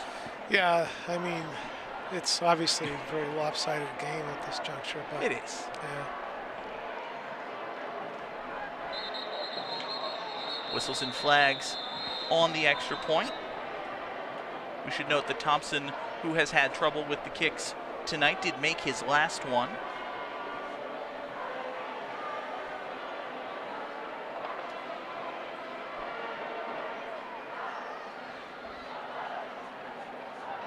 The penalty was against Fitchburg. So they'll just scoot in a little bit closer, make it that much easier for Thompson. It is a 45-point lead for the Blue Devils. The extra point would make it 46. It is up. It is good. So with 4:10 and counting to play in the third quarter, Leominster leads Fitchburg 53-7. Mark Bedanza, thank you so much for being here with us. Happy Thanksgiving to you. Thank you. It's my pleasure. Any final thoughts to the folks watching at home in Fitchburg and Leominster? Well, like I said, this is another chapter to add to this amazing texture and tradition of Leominster-Fitchburg football. I think it's a positive thing, and I'm glad these youngsters got a chance to participate on this hallowed ground. I would say even for the Fitchburg players, they might not say it now. They're going to be salty for a while, but when they look back, they're going to be like, that was really cool. I got to play my Thanksgiving game at Fenway Park. Yeah, hopefully for them, the historic experience of doing that will overshadow as the years pass, you know, the defeat. But it is quite a unique thing. It's a once-in-a-lifetime experience. I know I've talked with a couple of kids, and they are the ones whose opinions truly mattered. I know they were all for it, to play this game here at Fenway Park. And here's hoping they're all having a blast out there today, even if the scoreline may not be what the Raiders might want. Solomon takes the kickoff back out to the 25-yard line. Mark, again, thank you so much for your time. Guys, Happy Thanksgiving. Thank you very much for having me. It's a pleasure. Always love to be with folks from FATV. Good job. We always love having you. Thank you again, sir. Happy Thanksgiving.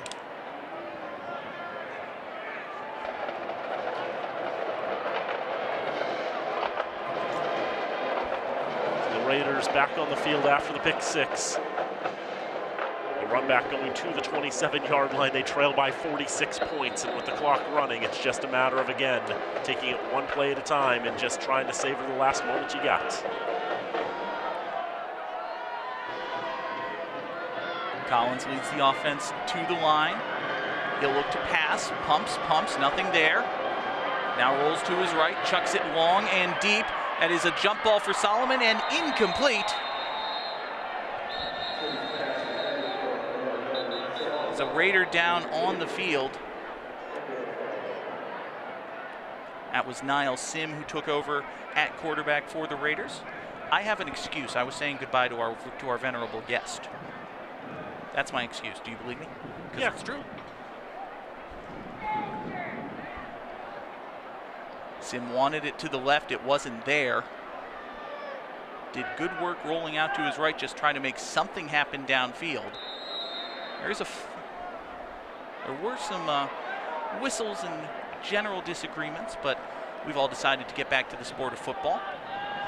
After marking 15 yards against Leominster for something unsportsmanlike. Well, that'll be part of it. That's why Fitchburg's happier. First down handoff goes up the gut. Good second effort, gets out to about the 45-yard line. That was Bolak once again on the carry.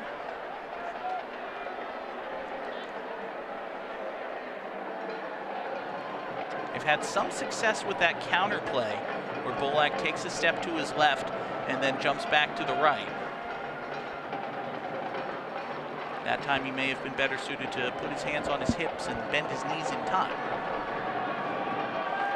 But I'll digress before we drive each other insane. Pitch to Bolak here. Jumps out of a tackle at midfield, and he ducks out of bounds at the 45-yard line and is then tackled well out of bounds. But I suppose he may have still been right at the end line, sideline. My binocular view told me it was fine. Looked like the tackle came right before he was at the boundary. It wasn't quite out. Red Raiders got a fourth down conversion with that fake dive, then pitch out play earlier in this one. They will come to the line, but I don't think they're going to get a play off. That is going to take us to the end of the third quarter. Leominster expanded the lead over 40 points, 53-7 in favor of the Blue Devils. So the officials will stop the clock and the teams will change sides, but before long, I think maybe at the ready for play they'll start it rolling again, Dan? I believe so. So we will get a proper quarter break here. While we have a moment between quarters, we do want to thank the underwriters who make this and all of our remote productions possible here on FATV. Fitchburg Access Television's Thanksgiving football broadcast is brought to you in part by Rollstone Bank and Trust, Acme Carpet One, the Sentinel and Enterprise, Leominster Credit Union, Minuteman Press, SS Lobster, Curious Escape Rooms, and by Tiny's Trees. Just about set for the fourth quarter of action here from Fenway Park in Boston, a phrase that is still not getting old. I'm John Gugerty along with Dan Bolak. Leominster leads 53-7, and to be honest, Dan, that phrase is getting a little old. We want to thank again Mark Bedanza for joining us for the majority of the third quarter. An incredible conversation, I thought. Always happy to hear from him. But here with the play-by-play for quarter number 4 is Dan Bolak. Niall Sim wanting to pump fake, looking to throw downfield, doesn't find anyone open, and he's taken right to the grass. Rodney Tazeel, the sophomore, breaking in there and taking Sim down. I think Tazeel knocked the ball loose as well. Sim was able to jump on it. Tazeel was in there. Memi Elias, who had the first pick of the day for the Blue Devils, he was in there as well. And now Niall Sim will go all the way over to his bench, get the play, come all the way back. So much more work you've got to do when the sidelines are on the same side. I mean, if you get deep into the territory, though, you won't have to go so far for the play. Sim will loft it up. He wants Bolak downfield. 1v1 coverage, but overthrown for him and Giovanni Morales. And that will fall incomplete. Dan, that was another example where you and I had just an incredible view of this downfield from our spot high above the left near side corner in the end zone. We've seen plenty of times when Leominster is throwing the ball downfield in that direction where their receivers have 2 or 3 steps, and that time Bolak just didn't have it. He had Giovanni Morales running with him step for step. Sim put it up anyway, and the pass fell incomplete. 3rd down and 15 to go. The Raiders today are 2 for 8 on 3rd down.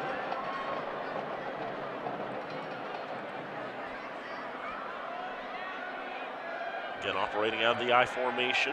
They'll go out to Bolak, and that's pulled down straight by the nameplate, it looks like for me, but I feel like that's the kind of thing they put in officiating handbooks and say, this is a horse collar, but, you know, I'm a football commentator, not an official. I'm not even a football commentator. I'm a digital court reporter. I'm just moonlighting. Ultimately ends up being a loss of 3 yards. And what we call that, a pass? Or sure. Well, it's a loss of 3 yards on the quote-unquote pass / run / what have you. Raiders will go for it on 4th down, and Sim will chuck it up far side. Only one man can catch that, Richard Solomon. He had a good run on it, but strong coverage from behind. Edris Ngabo will help break that up. Solomon not able to get to that football. It'll be a turnover on downs. Solomon had a step on Ngabo, but he was not able to bring in the pass. Just a little bit too much arm from Sim. Saw Niall Sim wasn't really able to step forward into that. He kind of leaned back and chucked it. Maybe got a little bit more air and a little more distance than he was hoping for. But when it's 4th and 15, you got to make a play somewhere. Tried to make a big one downfield to Solomon. Instead, it's a turnover on downs. Leominster gets the ball back. 8:35 to go in this contest. Leominster leads by 46 points. Switch up the quarterback. And Josh Liebert, we saw attempt a pass on a 2-point conversion, is in at quarterback now on 1st down. Run up the middle from Juan Ramon Cruz, the senior running back. Just his 4th carry of the season. Gets a solid gain on 1st down. out to the 40. Saw Liebert throw the pass when it was 39-0 right at the end of the second quarter. Blue Devils tried to fake the extra point to get a 2-point conversion and have us in running time for the entire third quarter. That wound up not being the case. I don't think the math would have worked out that way. I would have made it 41-0. Need 42. Oh. See, here I thought it was 40. I'm silly. You've only told me 1,000 times this year. As they come out to the near side, and again, a good run there by Juan Ramon Cruz. Shepherd out of bounds by Ali Cahill, and the two were not terribly pleased with the actions there. The man who was most displeased was Juan Miranda. You know, Cahill was finishing his tackle. He didn't drive Juan Roman Cruz to the ground or anything. It's just he's hanging on to him. There may be some words exchanged. Then in comes Miranda with the shove. It's like, why you got to do that? Goes to the 30-yard line, a gain of 10. 1st and 10 again. Be another carry for Cruz. Cruz trying to bounce out. Cahill wants to get a tackle there. Angel Salome in there as well. They'll wrap him up and take him down at the 29. You're not getting away from Cahill and Salome once they've got you wrapped up. Salome, a senior, one of the biggest players in the team at 6'3", 280. Cahill, a junior, so expect to see him again next year. As we approach halfway through this 4th quarter of play from Fenway Park. 2nd down, going to the outside this time. This is Reyes. Reyes at the 30, cutting back inside towards the numbers, now to the 26-yard line, where will be wrestled to the grass. A whole bunch of players getting in on the tackle, including Hasiano Pedraza and Carlos Perez.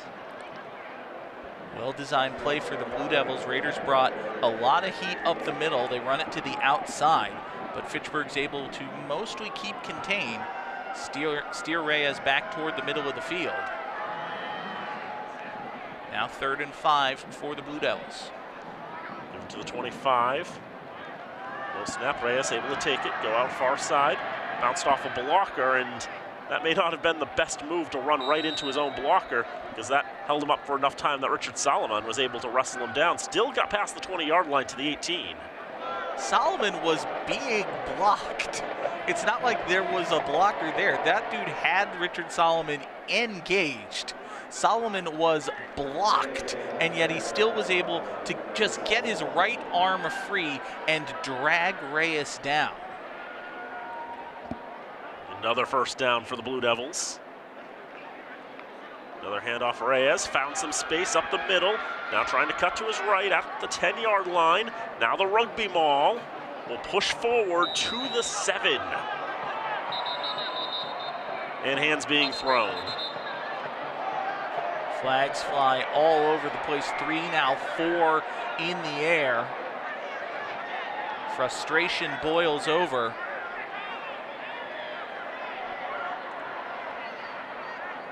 The clock will continue to run while our 7-man officiating crew looks to sort this out.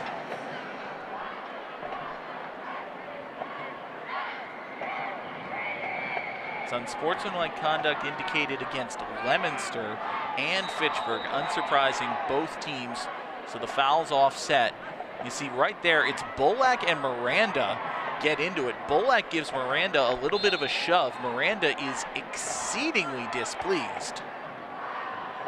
The Blue Devils have called timeout, which is a thing that's going to stop the play clock, though not the time clock. That will continue to run. We'll have a look, a couple other teams that found themselves winless. We mentioned English, who have that big rivalry with Ladin. A couple Central Mass teams unable to find a win thus far. Murdoch and Worcester Tech, both of them not able to get in the win column. We saw Murdoch last year. Very tiny school up in Winchendon. Northampton out in Western Mass, also coming into Thanksgiving winless. They actually do have a Thanksgiving rival in East Hampton. Not too many Western Mass teams have those rivalries. Well, it's as a person who lives in Western Mass, I can say it's Western Mass. There's a lot of tiny towns out there. And you zoom in on us and you can see us. There we are again from our spot high above Fenway Park in Boston. Folks, we're going to have a chance at the end of the broadcast, but I cannot contain myself. We are so incredibly thankful for this opportunity to bring this rivalry game to you, even if for the Fitchburg side the scoreline isn't quite what you would have hoped for, maybe. It's been an incredible day. It absolutely has been. It's taken yeoman's effort. So many people to thank to make this all possible. First down, new running back in the game as he goes parallel to the 10, tries to cut up, loses a few yards. That was Edric Nagabo, the junior. He's listed as a quarterback. Listed as a quarterback, but wears number 27 is a combination that says you're not going to get into the game too often. But it is the final game of the season, and it is 53-7, so, you know. You want to try to empty your bench and get as many players as you can out there. Give as many players a chance to experience Fenway Park and getting to say that you played on that historic field. Another new running back in Masango Amate Nagabe came up with a tremendous stop, which will be mostly nullified by the flag. Caden Calderon, a senior, had the handoff. It's a personal foul against Fitchburg for continuing the tackle after the whistle was blown. See there, he's got him wrapped up. At some point in here, the whistle's blown, and then Ali Coheel comes in and just delivers a shoulder block. That's got to be on Coheel. Masango Amate Nagabe really didn't do anything wrong there. It was Coheel who came in and leveled Calderon for no real reason. Spot the ball at the 9-yard line. I don't think he lost all the way back to the 18 on that. Nevertheless, Calderon will take the handoff. Tries to go left side, sees if he can find a hole. He's going to be taken down at the 1-yard line. Good gain there for the senior running back, Caden Calderon, playing his final game as a Blue Devil here at Fenway Park.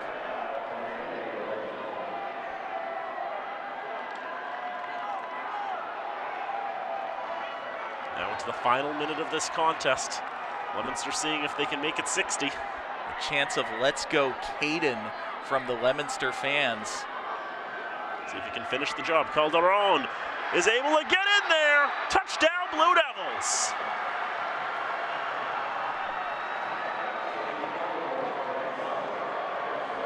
And many Blue Devils come on to the field to congratulate Caden Calderon, the senior, who gets in then for a score in the final minute here at Fenway Park. Makes it a 59-7 game. Blue Devils rushed the field from their sideline to congratulate Caden Calderon. That score, the 9th of the night for the Blue Devils. In many ways, it seems the sweetest one. As time expires, they will not attempt the extra point. 59-7 is the final score. Leominster with an incredible victory. Domination from start to finish. They finished with 480 yards of offense on just 32 plays. 290 of them coming on the ground. The Raiders, 185 yards of offense. They were able to get a touchdown, but just an incredible challenge considering everything that's gone into these seasons.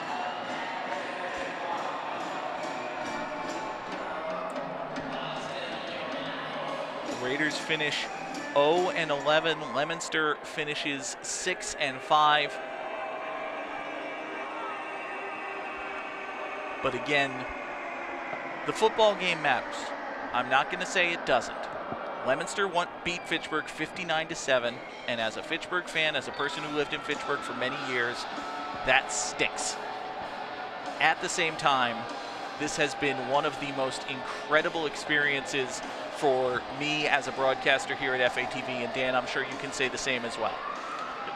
For not just me as a broadcaster, but I imagine for many of these kids who've come out and played, who's battled through the entire season, because that's been one of the big goals for both of these teams. As you get through the season, you keep coming back and grinding in practice day after day, and your reward is you get to play on this hallowed ground on Thanksgiving.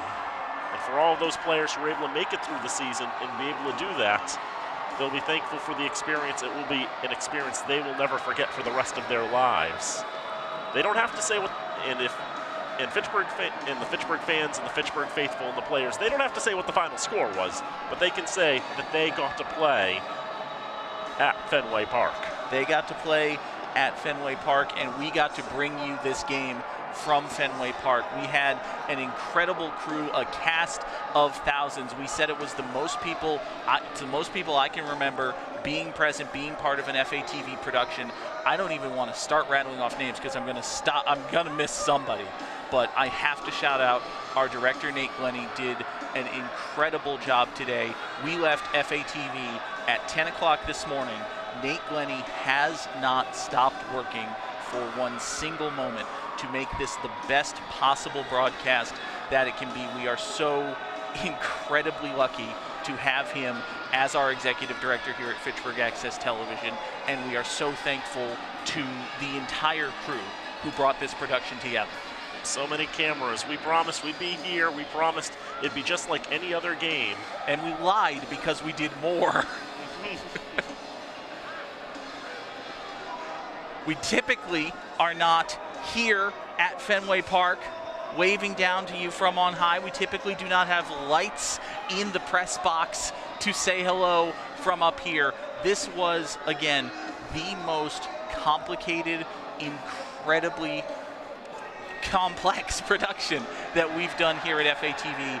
If I do say so myself, as a guy who screwed up more than anyone else, I think we did okay. I think we did okay. We did okay. As a broadcast, we did okay. Yes, at the end of the day, for all of us, we're able to come down here, able to put on a show, and for the challenge, it's because it's challenging is why we do it. Absolutely. We do it because it's there. It happens to be that the football game was here, so we came here. We brought our truck, we brought our cameras, we brought our lights, we brought our mics, we brought our crew, and we brought you this game, the 143rd installment of the rivalry, Fitchburg versus Leominster, and Leominster came away with a dominating victory. Again, the final score 59-7 in favor of the Blue Devils. A great experience nonetheless for both of the teams. There'll be some learning experiences, and then in future, we'll see where these two teams go from here. Absolutely. Both of these teams, obviously, hey, you know what?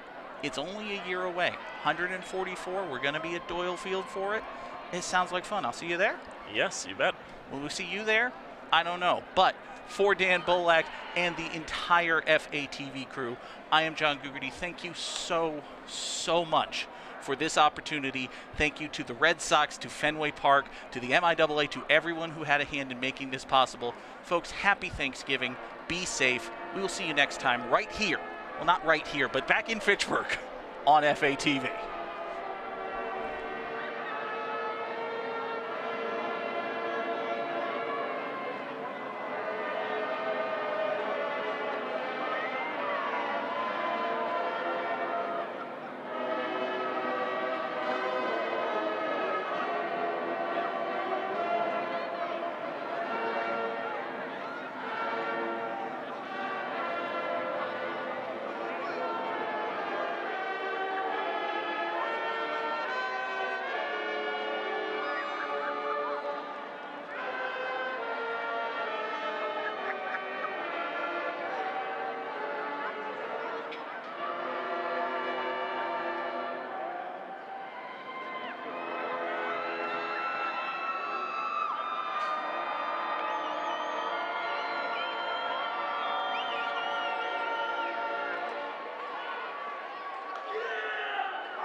And how do you and your family celebrate Thanksgiving?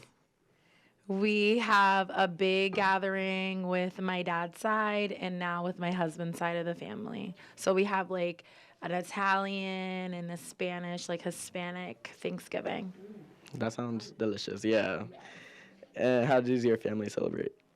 I usually split sides, so I'll go to my dad's and my mom's, and they're two different, but we still celebrate. Everybody's coming over my house. We're gonna eat and we're gonna relax. Usually we'll just like go over to my grandma's house and just have a big dinner. Just the traditional way, the same as everyone else. We gather around the table. Okay. We just like to go over each other's houses, eat a lot of food, and just have fun. All right. Yeah, we're family, so we go to the same place. Okay. All right. How do you and your family celebrate Thanksgiving? We all get together and eat dinner. Eat food, turkey. What was the question? How do you and your family celebrate Thanksgiving? By coming together. Big family dinner. Make food, spend time with each other, tell each other what we're grateful for. We get together at my grandma's house and we feast. We go to my grandmother's house, we all get together and we eat some good food. We all eat together at dinner and we just watch movies. I go to my aunt's house. Sounds good. My mom cooks food for my entire family. Happy Thanksgiving! Happy Thanksgiving! Happy Thanksgiving! Happy Thanksgiving! Happy Thanksgiving! Happy Thanksgiving! Happy Thanksgiving! Happy Thanksgiving! Happy Thanksgiving! Happy Thanksgiving! Happy Thanksgiving! Happy Thanksgiving, everybody. How it going? Happy Thanksgiving! Happy Thanksgiving! Happy Thanksgiving! Happy Thanksgiving! Happy Thanksgiving. God bless. Happy Thanksgiving! Happy Thanksgiving! Happy Thanksgiving! Happy Thanksgiving! Happy Thanksgiving, everyone. Have a wonderful holiday. This is what the future of local TV could be if we don't act now. Local access television is the connection to your local community, but its future is in danger. Without legislative action on how it's funded, local TV will inevitably fade away. If we don't act now, an invaluable source of local programming will become extinct. We stand to lose one of the only sources of free speech media, one which is equitable and accessible to all. Local TV keeps you connected, informed, and entertained. Our neighbors are the faces of local TV. You are the voices of the community, so let's continue to be heard. We need you to act now. Save our stations. Call your state representative and state senator and urge them to support House Bill H-74 and Senate Bill S-34. For more information, visit fatv.org/SOS.